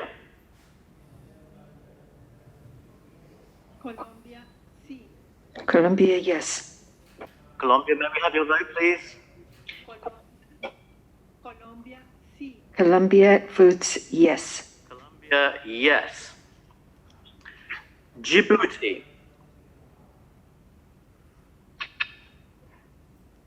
Djibouti votes no. Djibouti, no. United Arab Emirates. United Arab Emirates, no. United Arab Emirates, no. United States of America. United States votes yes. United States of America, yes. Russian Federation. This is the Russian Federation speaking. The Russian Federation votes no. Russian Federation, no. Finland. Finland. Finland, may we have your vote, please? Finland. Finland abstention. Finland, abstention. Gabon. Gabon. Gabon, absent. Ghana. Ghana, abstention. Ghana, abstention. Grenada. Grenada. Guinea-Bissau. Guinea-Bissau. Republic of Guinea-Bissau, vote abstention. So Guinea-Bissau, abstention. Guyana. Guyana votes no. Guyana, could you repeat your vote, please? Guyana votes no. Okay. Guyana, no. This is India. India, may we have your vote, please? India votes abstention. India, abstention. Indonesia. This is Indonesia. Indonesia, may we have your vote, please? Indonesia, no. Indonesia, no. Israel. Israel votes yes. Israel, yes. Kenya. This is Kenya. Kenya, may we have your vote, please? Kenya votes abstention. Kenya, abstention. Madagascar. Madagascar, abstention. Oman. Oman votes no. Oman, no. Republic of Korea. This is Republic of Korea. Republic of Korea, may we have your vote, please? Republic of Korea, abstention. Republic of Korea, abstention. Romania. Romania. Romania, abstention. Romania, abstention. Thank you. United Kingdom. The United Kingdom votes yes. United Kingdom, yes. Singapore. This is Singapore. Singapore, may we have your vote, please? Singapore, no. Singapore, no. Sudan. Sudan votes no.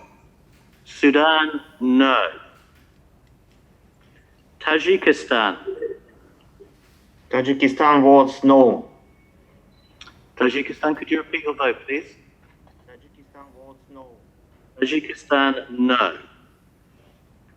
Tonga. Kingdom of Tonga votes abstention. Tonga, abstention. Tunisia. This is Tunisia. Tunisia, may we have your vote, please? Tunisia votes no. Tunisia, no. Thank you. That concludes the first roll call. I will now ask the Secretariat to call a second time the member states of the board that did not respond in the first round. Thank you. I will call the 3 members of the board that did not respond in the first roll call. We start with Burkina Faso. Does Burkina Faso wish to indicate another member of a delegation to vote? Burkina Faso, absent. Gabon. Gabon. Does another delegate from Gabon wish to take the floor? Gabon, absent. Grenada.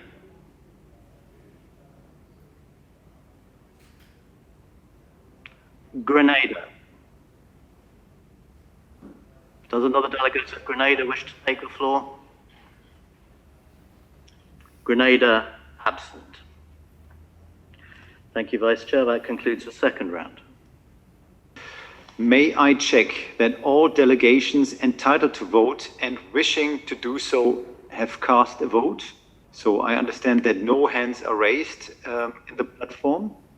Okay, so may I ask delegations to lower their hands first at this time? Because apparently some delegations have remained their hands up. So I will ask all delegations to lower their hands at this moment.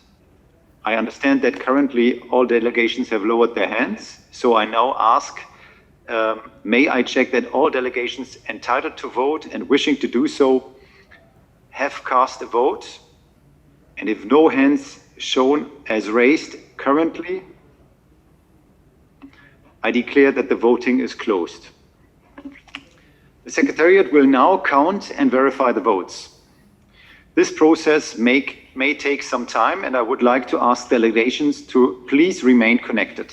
So I will now read out the result of the vote.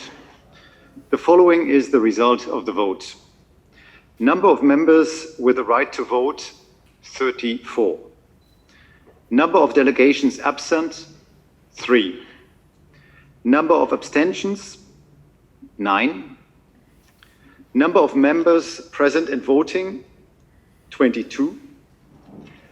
Number of votes in favor, 7. Number of votes against, 15.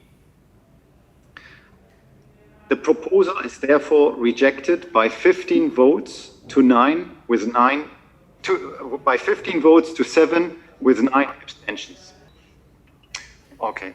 I just understand that we've had some technical issues, and I will repeat the whole. Okay. So I will have to repeat. The following is the result of the vote. Number of members with the right to vote, 34. Number of delegations absent, 3. Number of abstentions, 9. Number of members present and voting, 22. Number of votes in favor, 7. Number of votes against, 15. The proposal is therefore rejected by 15 votes to 7 with 9 abstentions. I thank you all for the cooperation in this matter. I take it that the board wishes to approve the draft decision contained in paragraph 4 of document EB 148/41. So I understand that 2 delegations have raised their flags. I would like to ask the delegations whether they have a statement with regards to the adoption of the draft decision. But I would like to ask delegations if they have anything to say after the decision, please to do so after we have done so. So I'll give the floor to the moderator to moderate the interventions. So sorry, I was not clear. I would like to ask all delegations to lower their flags if they have no objection to the draft decision now. If you want to make a statement later, you have the opportunity to do so later. So please, all delegations, lower your flags if you are not objecting to the draft decision. And understand that that is the case. Thank you. And I understand there's one delegation who wishes to take the floor. So I will give, none? Okay, sorry. So currently there is no flag up, and thank you for your understanding, and sorry for the confusion on my side. I therefore see no objection, and the decision is approved.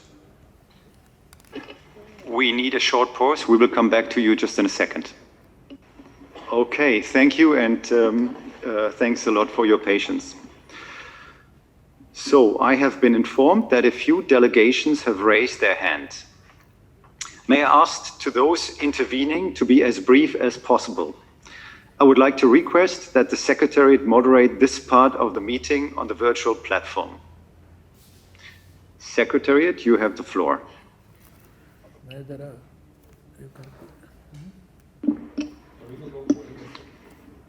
Thank you, Mr. Vice Chair. I would now like to recognize the delegation of Israel, to be followed by the United States of America. Israel, you have the floor. Thank you, moderator. Dear colleagues, I regret the statements made by the Syrian and the Palestinians only further politicize WHO and our discussions. Very regretful. Our aim was to have a professional technical debate, but having listened to their statements, I have no other choice but to address it. I must say that I find it ludicrous to be criticized by Syria, a country that is killing its own people, has destroyed its own health systems, and prevents aid, including health assistance, to their own population. This is the country we are talking about. Let us all remember this. As for the Palestinian, I believe that the Palestinian Ministry of Health and its staff knows very well the ongoing cooperation in the health sector and assistance given to them by Israel. It is very unfortunate that reality is not reflected here in Geneva. The Palestinian representative here knows very well that Palestinian prisoners are vaccinated as part of the entire prisoners community, and it's ongoing as we speak. The Palestinian representative knows very well that under the Oslo Agreement, as the Oslo Accords, the Palestinian Authority assumed responsibility for all civilian matters, including health, including vaccines, and we are very happy to extend assistance in facilitation of those vaccines in entrance to Israel. They are, as we speak, they are negotiating agreements with various companies, and we will facilitate the entrance when it comes. And as the Palestinian representative also alluded to the upcoming elections in my country, I would like to remind him also that there are upcoming elections, or so it was declared, in the Palestinian authorities. We certainly hope it will not be at the expense of its own citizens. It is very unfortunate that what we discuss here today is really detached from reality. Now we all know what is going to happen in WHO coming May. This year, like every year, we will wait until the last minute to receive the report and the draft decision. Regardless of the reality on the ground, this report will repeat the same misassumption as it does every year, regardless of what happens. This year, like every other year, you, member states, will receive arguments from both sides. You will pass the information to your capitals and consider your vote. This will take time, emails will be sent, cables will be drafted, and phone calls will be made. You, the Secretariat, will dictate the time and effort to mitigate between sides, draft white papers, conduct extended briefing on technicalities. Then, this year, like every year, during the WHO, we will hear statements from countries against Israel, using WHO platforms to politicize health. It will take hours, benefit absolutely no one, and most importantly, will not have anything to do with reality. This year, like every year, it will not change the situation on the ground.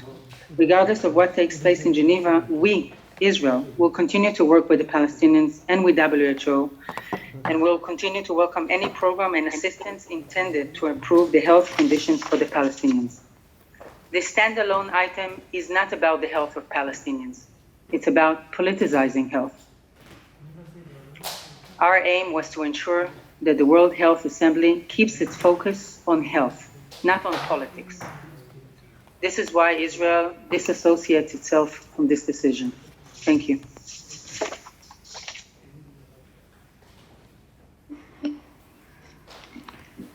Thank you, Israel. I would now like to recognize the delegation of the United States of America, to be followed by Australia. US, you have the floor. Thank you very much, and thank you, Vice Chair, for guiding us through this virtual process so ably. I wish to offer this explanation of vote to indicate that the United States voted in favor of the proposal by the government of Israel to revise a provisional agenda for the WHO.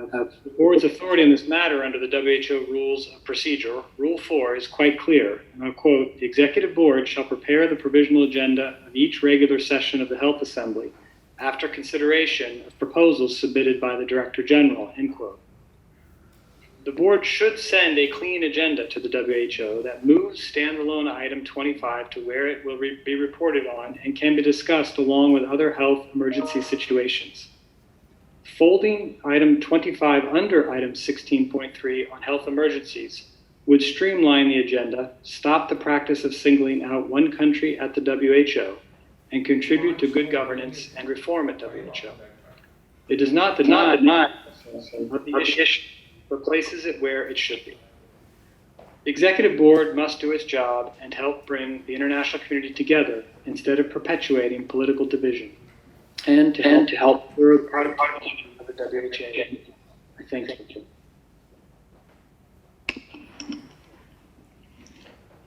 Thank you. I would like to recognize the delegation of Australia to be followed by the United Kingdom. Australia, you have the floor. Thank you very much, Vice Chair, and thank you, delegates, for bringing us through that voting process. I think what we've just witnessed underscores why Australia remains so concerned that this standalone agenda item is unnecessarily introducing political issues into the World Health Assembly and the World Health Organization. We also consider that Committee B is not the appropriate location for this matter. Evidence-based and technical approaches to addressing complex health challenges should continue to be the foundation of the WHO's work. We strongly encourage all parties in the lead up to the World Health Assembly later this year to negotiate a path towards permanently removing this item from the agenda. Australia remains a strong supporter of a negotiated two-state solution to the conflict between Israel and the Palestinian territories, and we are focused on supporting initiatives which reflect and maintain progress towards a negotiated settlement, such that Israel and a future Palestinian state may exist side by side in peace and security. Australia consistently does not support, though, one-sided resolutions that target Israel in multilateral fora. We do not consider that these bring the parties closer to a negotiated settlement. Australia is a long-standing and a substantial supporter of the Palestinian people, including through our own program. Thank you.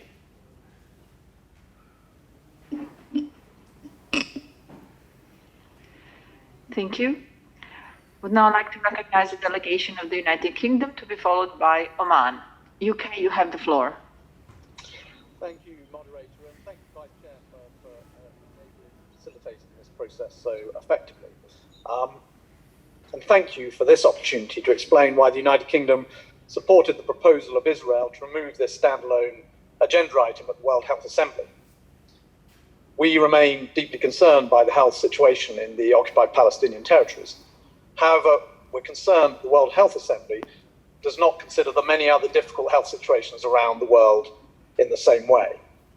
This item remains the only country-specific item at the World Health Assembly, the only time the World Health Assembly singles out one country. And we fail in our duty to serve people around the world who have vitally important health needs if we allow the WHO to become politicized in this way. Thank you.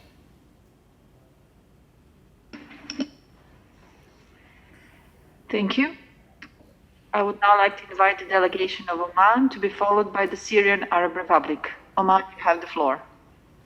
Thank you very much for giving us this opportunity, and I thank all members of the board who voted to reject this proposal.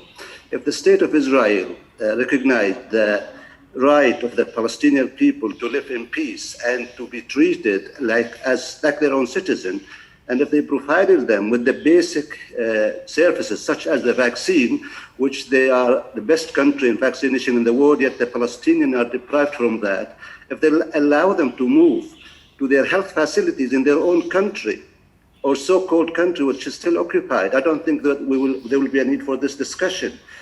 My friend from the United Kingdom said this is the only health service or item discussed. Yes, I agree with you, but other countries' poor health care services are not due to occupation. Here, my friend, the poor health services in the Palestinian territories which are occupied are due to the occupying power. Therefore, if the state of Israel agreed to the proposal and the letter from the DG of the WHO, and as our friends, the Palestinian delegation in Geneva proposed, they would not have wasted this time, as you said. But Oman stands by the two-state solution as well. Oman always seeking peace, not only between the Palestinian and the Israelis, but in the whole region. And the support for the Palestinian healthcare, I think, is mandatory for all of us who care about human being and their health and well-being. Thank you.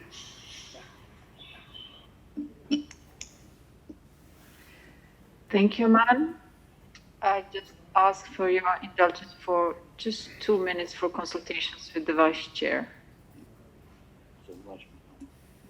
Yes. So I have received the notice that two delegations are wishing to exercise or to have the floor, exercising their right of reply, Syria and Palestine. And after having heard all the EB members who wanted to take the floor to speak, and therefore I propose that those delegations exceptionally be allowed to exercise their right of reply now. So I'll give the floor to the moderator to moderate or to give the floor to the delegations.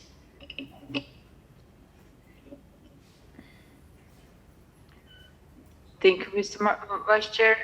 I would now like to give the floor to the Syrian Arab Republic. You have the floor, sir. Thank you, Madam Moderator. I am taking the floor to exercise my right of reply to some of the fallacies which were promoted in a couple of statements that we have heard by Israel and some others. But first, let me thank all those delegations who have voted against the Israeli proposal, which was the main factor for politicizing the work of this body today, and ignited all these discussions. Had the Israeli occupying power accepted its legal obligations and cooperated with WHO in implementation of relevant WHA decisions, we wouldn't have had the need for having all this discussion. To my UK colleague, I would like to say that this agenda item does not aim at singling out anybody. This is not a country-specific item. This is an item which deals with a situation, specific situation, a situation of people under occupation, and addresses the legal obligations of the occupying power. So this is the thrust of the matter, and the politicization is coming from attempts to go around these facts. To the accusations leveled by the Israeli delegation, in fact, having listened to those accusations, I think everybody is clear about who is trying to politicize these discussions. We continue to underline that the Golan is an occupied territory, and Israel needs to accept this fact and act accordingly. Once they do that, then there is no need for all these debates. And I think, throwing accusations wouldn't hide those facts by any way. Thank you.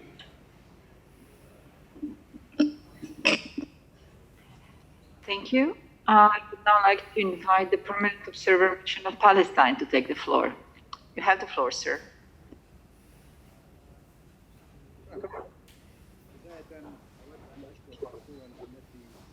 Thank you.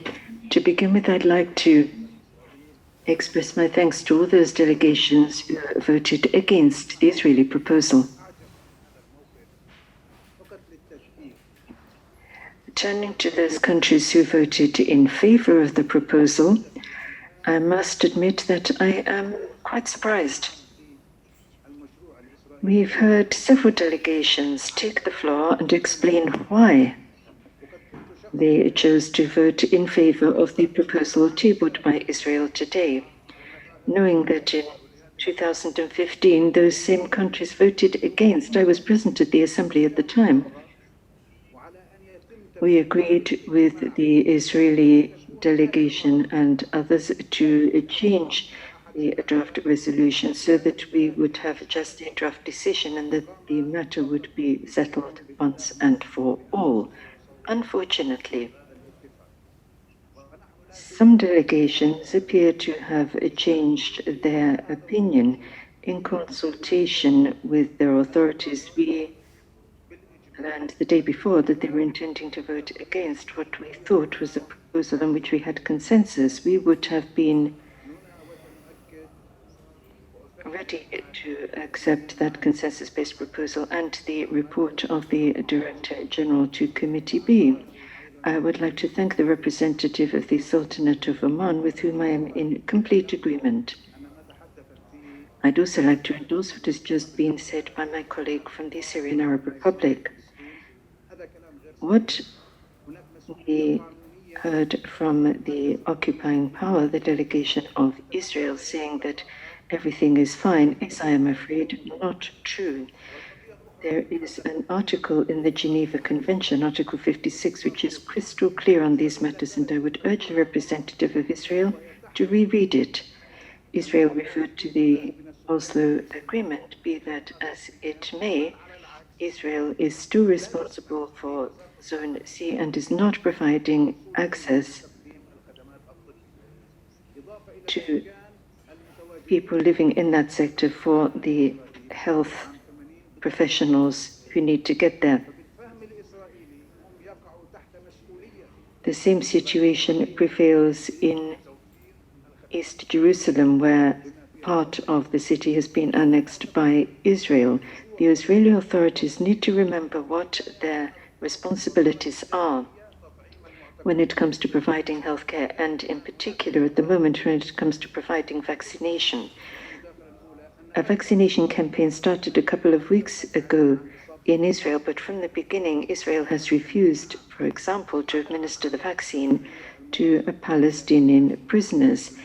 The oldest prisoner in Israeli jails from Palestine, who is 81, I believe, is now suffering from COVID-19. I don't want to get into political considerations today. What I want to do is ensure respect for health standards, for medical ethics, for the provision of medical care, and for human rights. Consequently, ladies and gentlemen, I urge you, all of you, to offer your assistance to Israel so that she can be assisted to shoulder her responsibilities and do her duty towards all citizens for which she is responsible, particularly those in the occupied Syrian Golan, the Gaza Strip, and the occupied territories. Thank you. Thank you. Mr. Vice Chair, that concludes the request for the floor.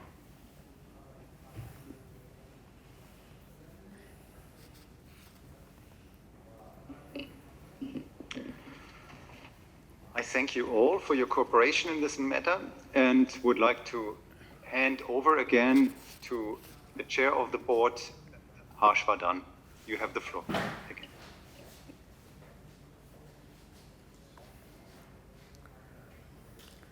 Thank you, Mr. Kumal. Now let us turn to document EB 148/42 on the date and place of the 149th session of the Executive Board. The document contains a draft decision in paragraph 4 proposing that the 149th session of the Board be convened on Wednesday, 2nd June 2021 in Geneva, and that in the event that limitations to physical meetings preclude the holding of the 149th session of the Executive Board in June 2021 as envisaged, adjustments to the arrangements for that session should be made by the Executive Board or exceptionally by the officers of the Board in consultation with the Director General. Are there any objections to this proposal?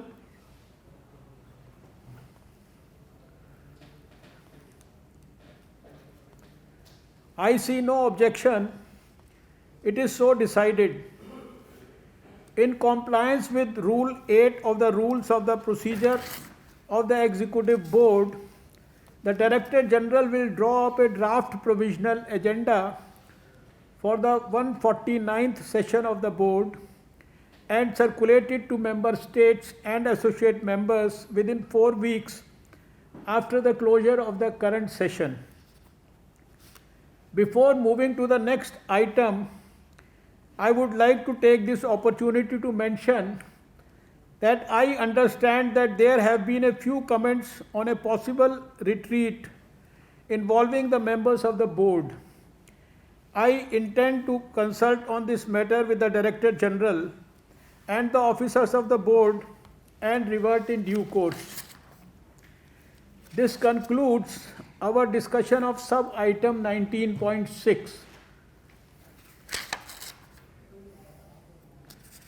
distinguished delegates, we have now come to the end of the 148th session of the Executive Board.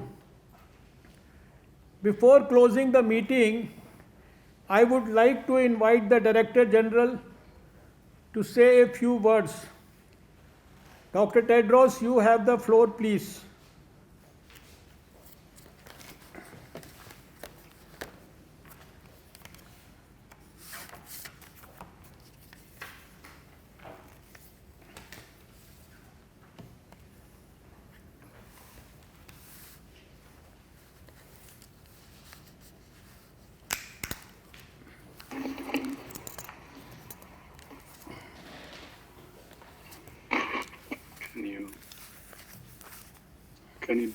The screen? Yeah. Okay.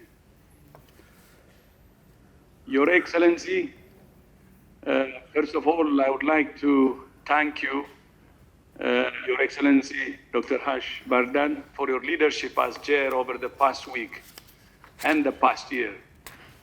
And my thanks to all member states of the board, members of the board, for your dedication and attention over the past 8 days.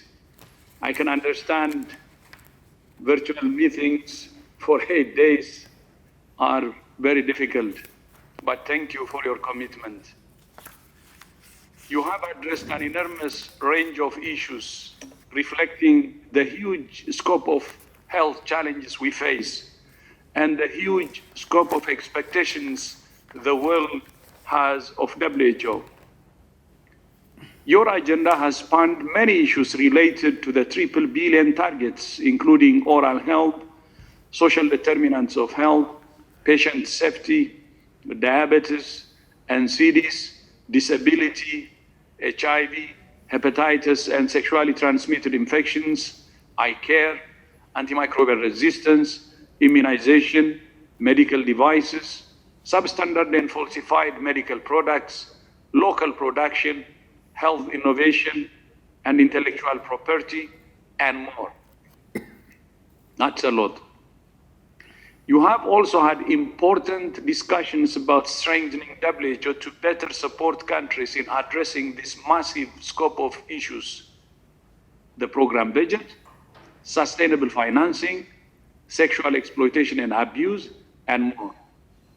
All of this is happening under the shadow of the greatest health crisis of our time. This Saturday marks 1 year since I declared a public health emergency of international concern over the emergence of the novel coronavirus. At the time, there were fewer than 100 cases, and to be exact, 98 cases, and no deaths reported outside China.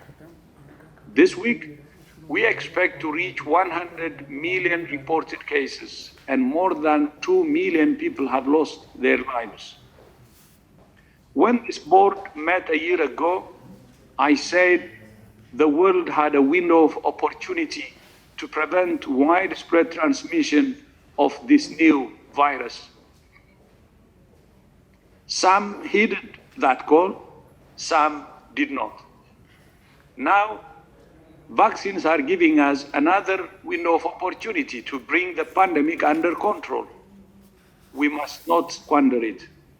As we speak, rich countries are rolling out vaccines, while the world's least developed countries watch and wait. With every day that passes, the divide grows larger between the world's haves and have-nots. In my opening remarks last Monday, I said the world faced a catastrophic moral failure if it doesn't walk the talk on vaccine equity.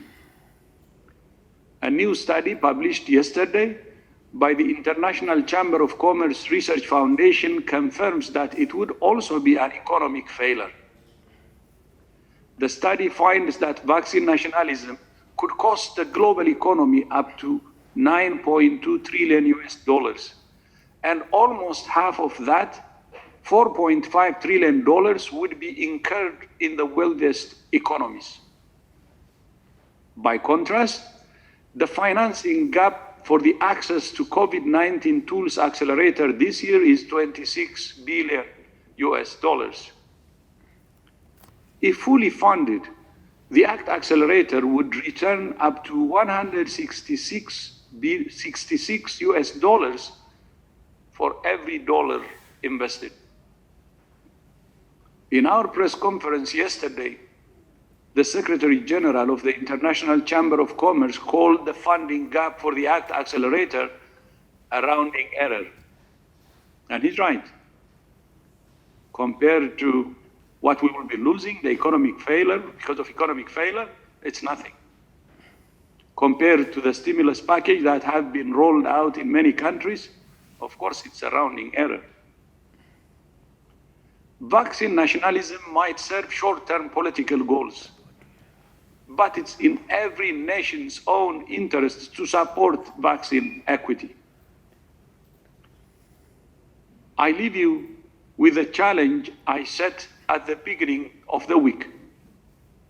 Together, we must ensure that vaccination of health workers and older people is underway in all countries within the first 100 days of this year. We have 74 days left. Time is short, and the stakes could not be higher. Every moment counts. Thank you all once again. I hope that before too long, we will be able to meet in person. I thank you, and all the best, and a better 2021. Thank you.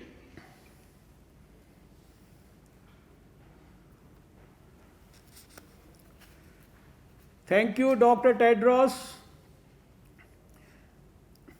Excellencies, distinguished delegates, my colleague vice chairs and rapporteur, Director General, regional directors, esteemed partners, ladies and gentlemen,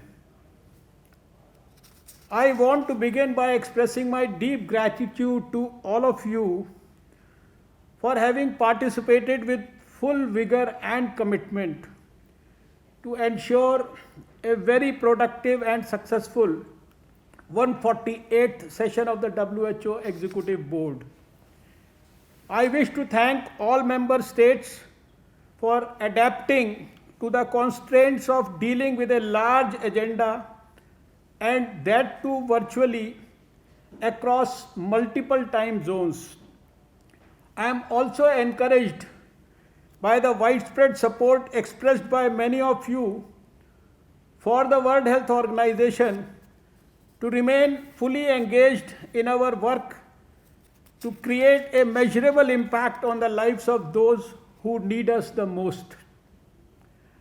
I am encouraged that we all agree that we have a policy framework, and despite all the problems in the world and the challenges we face, we are making tremendous progress. I am equally encouraged by the fact that we all agree that we need to further reform and defeat the status quo so that we can transform the lives of the people of the weakest and most fragile member nations. And I am most encouraged by the fact that despite the compelling circumstances that have forced us all to meet virtually at a time of one of the gravest epochs of human tragedy, at a time when we all understand that there are going to be many urgent health challenges in the next 2 decades, we have formed a common cause with a renewed determination to work together and ensure that nothing, and simply nothing, can stop us from moving towards universal health care for all. I have said this before, and I repeat, all these challenges, such as the present pandemic, demand a shared response because these are shared threats requiring shared responsibility to act. And of course, this shared responsibility is also the core philosophy of our alliance of member nations that comprise the WHO. The commitment I have seen this week amongst all of you makes me feel proud of our great organization. Excellencies, dear colleagues and friends, ever since the COVID-19 was declared a pandemic close to 1 year ago, we have put up a valiant fight against the disease with our collective efforts to suppress transmission, prevent illness, and reduce deaths. Allow me to thank the member nations that despite the wide disparity in their epidemiological trends, we are on the verge of defeating the pandemic by adopting a preemptive, proactive, and collaborative strategy. I must take this opportunity to acknowledge all member states for acting with speed and scale during the rapidly evolving pandemic and displaying solidarity to help each other on a bilateral as well as a multilateral basis. The hard work and determination demonstrated by the countries have saved countless lives amid the ongoing response. It may only be befitting and proper for all of us to once again pay our respect to those brave men and women who have sacrificed themselves in the pandemic and those who are continuing to fight relentlessly and selflessly. The past year, 2020, has been the year of science, when the best of humanity has shone through the gloom that descended upon us due to the COVID-19 pandemic. The situation demanded setting up of a major global collaborations so that scientists could share their expertise. For this, governments, businesses, and philanthropic organizations got together to start committing resources. Therefore, it was not just the progress in science that became remarkable, but the international collaboration that ensured widespread benefits. The biggest success of this pandemic has been the teamwork and people putting the right outcome ahead of individual glory. Healthcare organizations actually focused on delivering a meaningful goal, whether it was across a nation, across a continent, or across the world. Our science and healthcare communities have exhibited that we can meet any pace, retain the quality of our diagnostics and care, build confidence and trust that speed doesn't mean lack of quality. I have personally always believed that the fruits of our collaboration on healthcare need equitable distribution. We must deliver to everybody in the world, and we must not create a more unequal world. As chairman of the executive board of the World Health Organization, I have been talking about this aspect to countries, funding agencies, our scientists, and philanthropists. There is commitment from everyone, and I consider that the best outcome of 2020. Dear friends, if 2020 was the year of discovery for COVID vaccines, 2021 will be the year we face the challenge of getting it to the people across the world who most need it. Here is the big role that we at WHO must play. Engagement with multiple stakeholders and youth influencers is all the more important now to spread the right information and dispel rumors about the vaccination program and the continuation of other core public health measures aimed at ending the pandemic. The work done by you in the past 1 week will contribute to strengthening science, solidarity, transparency and accountability for needed innovations as we go forward. Excellencies and distinguished delegates, we had a tremendous week of discussions. Let me recall some highlights from our extensive and rich discussions on the agenda placed before us. You all underlined the need to be swift and transparent in sharing information and the value of the coordinated response. The updates on the evolution of variants of interest and variants of concern and continued research on the development of therapeutics and vaccines were useful. The draft decision on promoting mental health preparedness and response for public health emergencies will prove beneficial in addressing the mental health aspects of public health emergencies. The tireless efforts made by the member states and WHO in drawing up containment strategies as part of COVID-19 response were recognized and appreciated by the Independent Oversight and Advisory Committee, IOAC. Our fruitful discussions will no doubt contribute to assessing which public health measures succeeded and what failed, as we tried to contain and suppress transmission, illness and deaths since the onset of the outbreak. The lessons learned can be utilized to make course corrections and further build core capacities and strengthen health information systems and reporting mechanisms.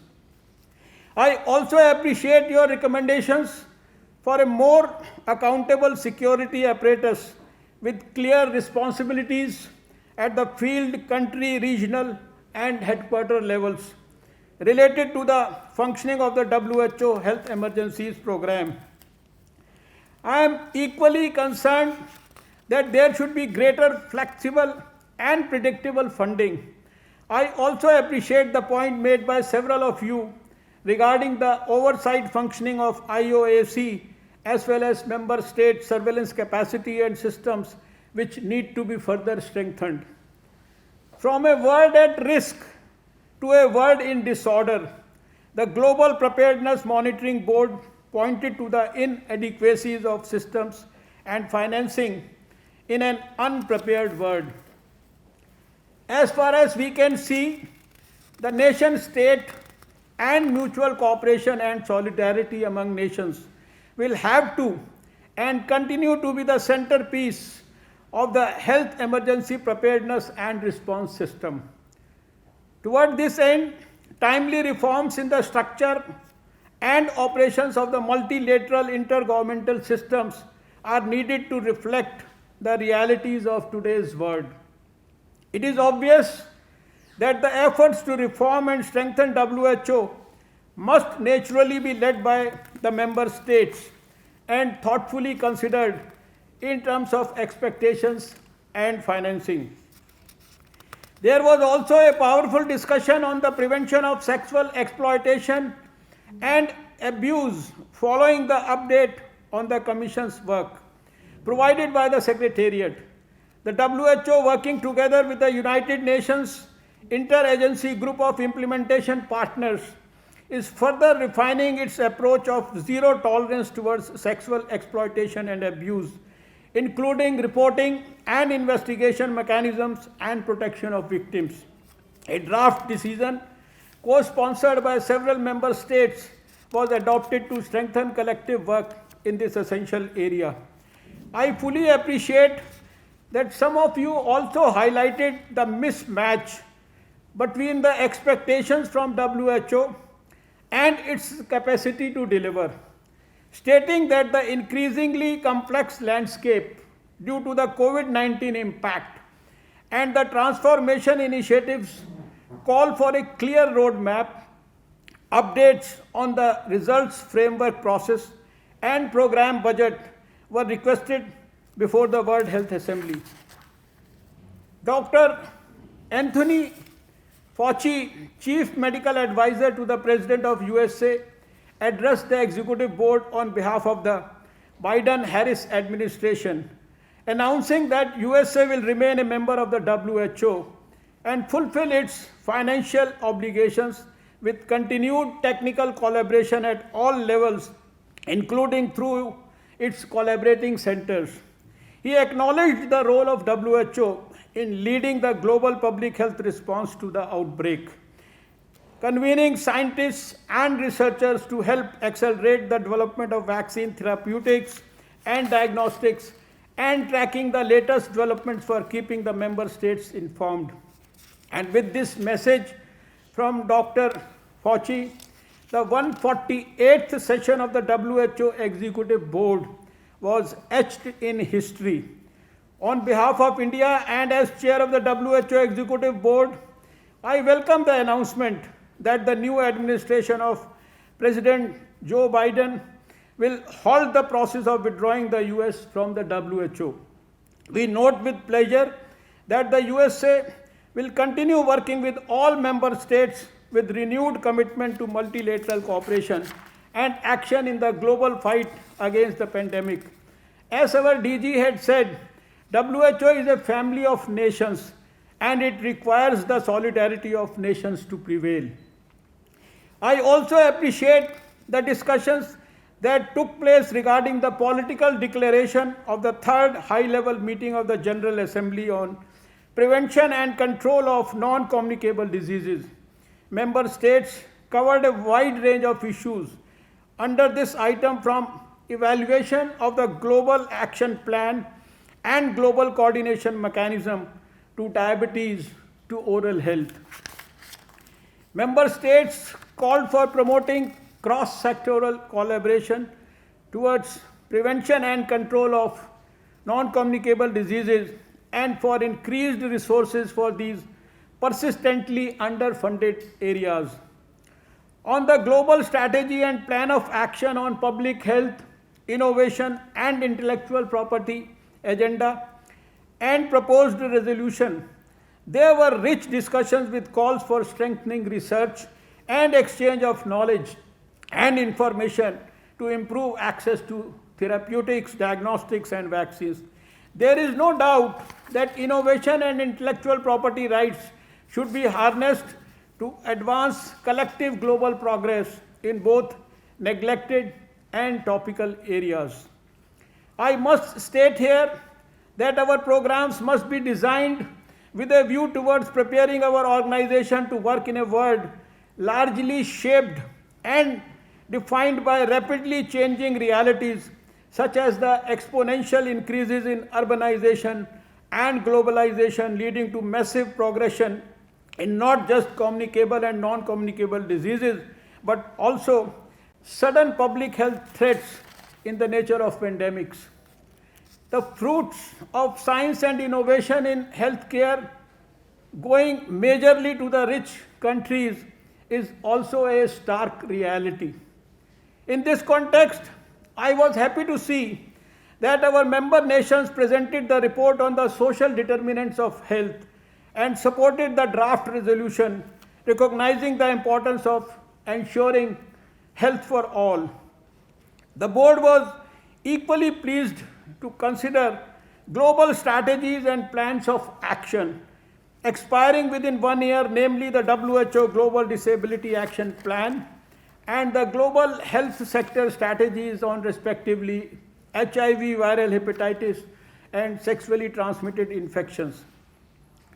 The board has welcomed the Immunization Agenda 2030 and was unanimous in recognizing the central role played by the immunization programs in safeguarding public health globally. Member states also called for early and equitable availability of COVID-19 vaccines, including through the COVAX facility. Immunization has been a singularly successful global program in preventing vaccine-preventable morbidity and mortality, and WHO must continue providing evidence-based and scientific advocacy to support member states in effectively implementing the immunization agenda. Vaccine coverage must continue to improve, particularly to reach vulnerable sections and reduce inequities. Just yesterday, we took up for discussion the Director General's report on antimicrobial resistance, which is posing a great threat to the achievement of many sustainable development goals. Through its antimicrobial resistance division, WHO is spearheading the global response to this threat. Although COVID-19 has caused some disruptions in the planned and ongoing antimicrobial resistance activities, I am certain that under WHO's guidance, member nations, we will emerge stronger in tackling this challenge. Another infectious disease, poliomyelitis, which continues to be a cause of serious concern in some parts of the world, was also taken up for discussion yesterday. The mission of polio eradication resonates strongly with me at a personal level. It was way back in 1994 when I dreamt of a polio-free India. At that time, India was home to 60% of the polio cases in the world.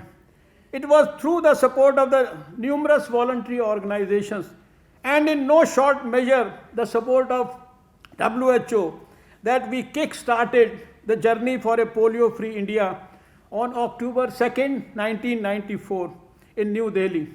Today, polio stands eradicated from India with the last case reported in January 2011.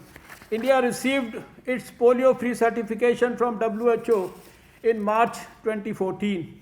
I am sure with the steps highlighted during our discussions on the Director General's report on poliomyelitis eradication and polio transition planning and polio post-certification, a polio-free world will soon become a reality.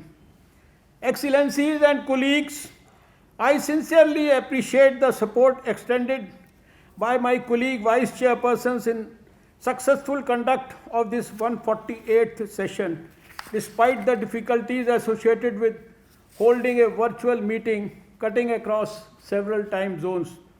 Dr. Ahmad Muhammad Al Saidi of Oman, Dr. Patrick Amoth of Kenya, Mr. Bjorn Kummel of Germany, and Dr. Frank C.S. Anthony of Guyana.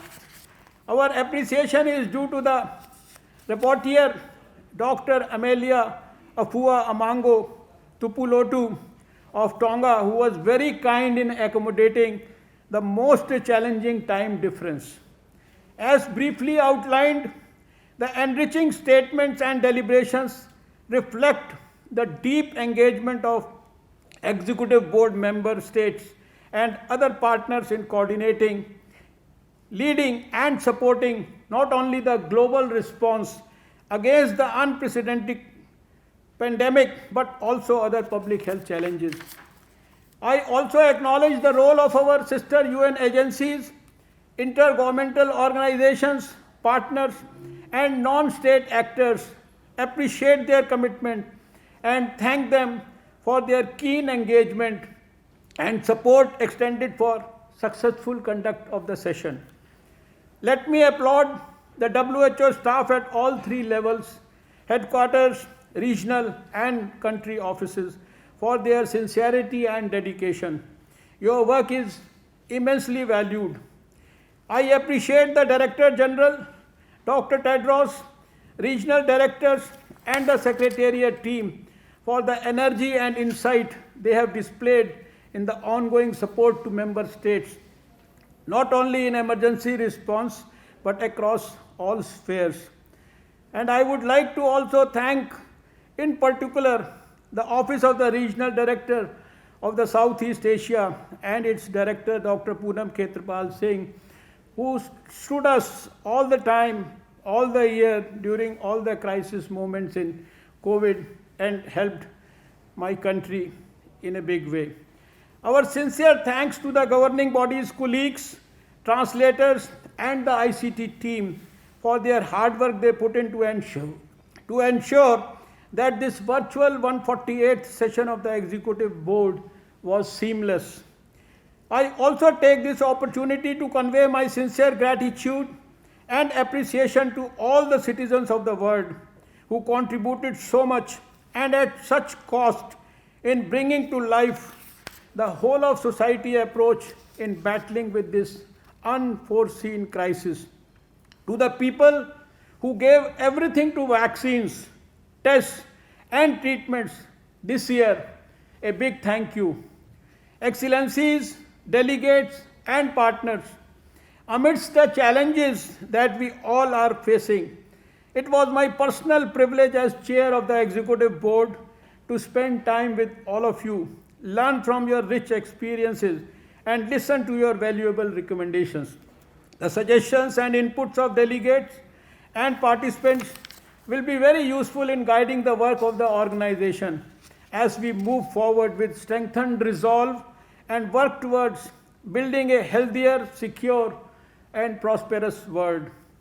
I know well that all member states are doing their utmost to overcome challenges and improve the accessibility, affordability, and quality of healthcare services. But the job isn't finished yet. So we must redouble our commitments to put an end to the pandemic. In the present context, nowhere is safe until everywhere is safe. At the WHO, we have to ensure that the low and middle income countries have access to all safe and effective COVID-19 tests, treatments, and vaccines. I have always said that WHO needs to be a trailblazer, working with passion and commitment, wanting to make a difference in the world, and being satisfied with nothing less. WHO's commitment to providing transformative experiences for our member nations has been exemplary. The challenges of the post-COVID world are many. For this, we need a new vision that allows this venerable institution to realize its full potential and influence. With renewed commitments that we have made this week, let us pledge to work tirelessly to champion the cause of WHO, to steward its mission, and to strengthen and secure its future.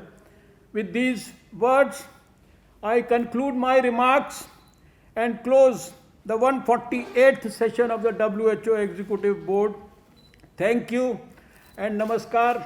Wish you all good luck and good health.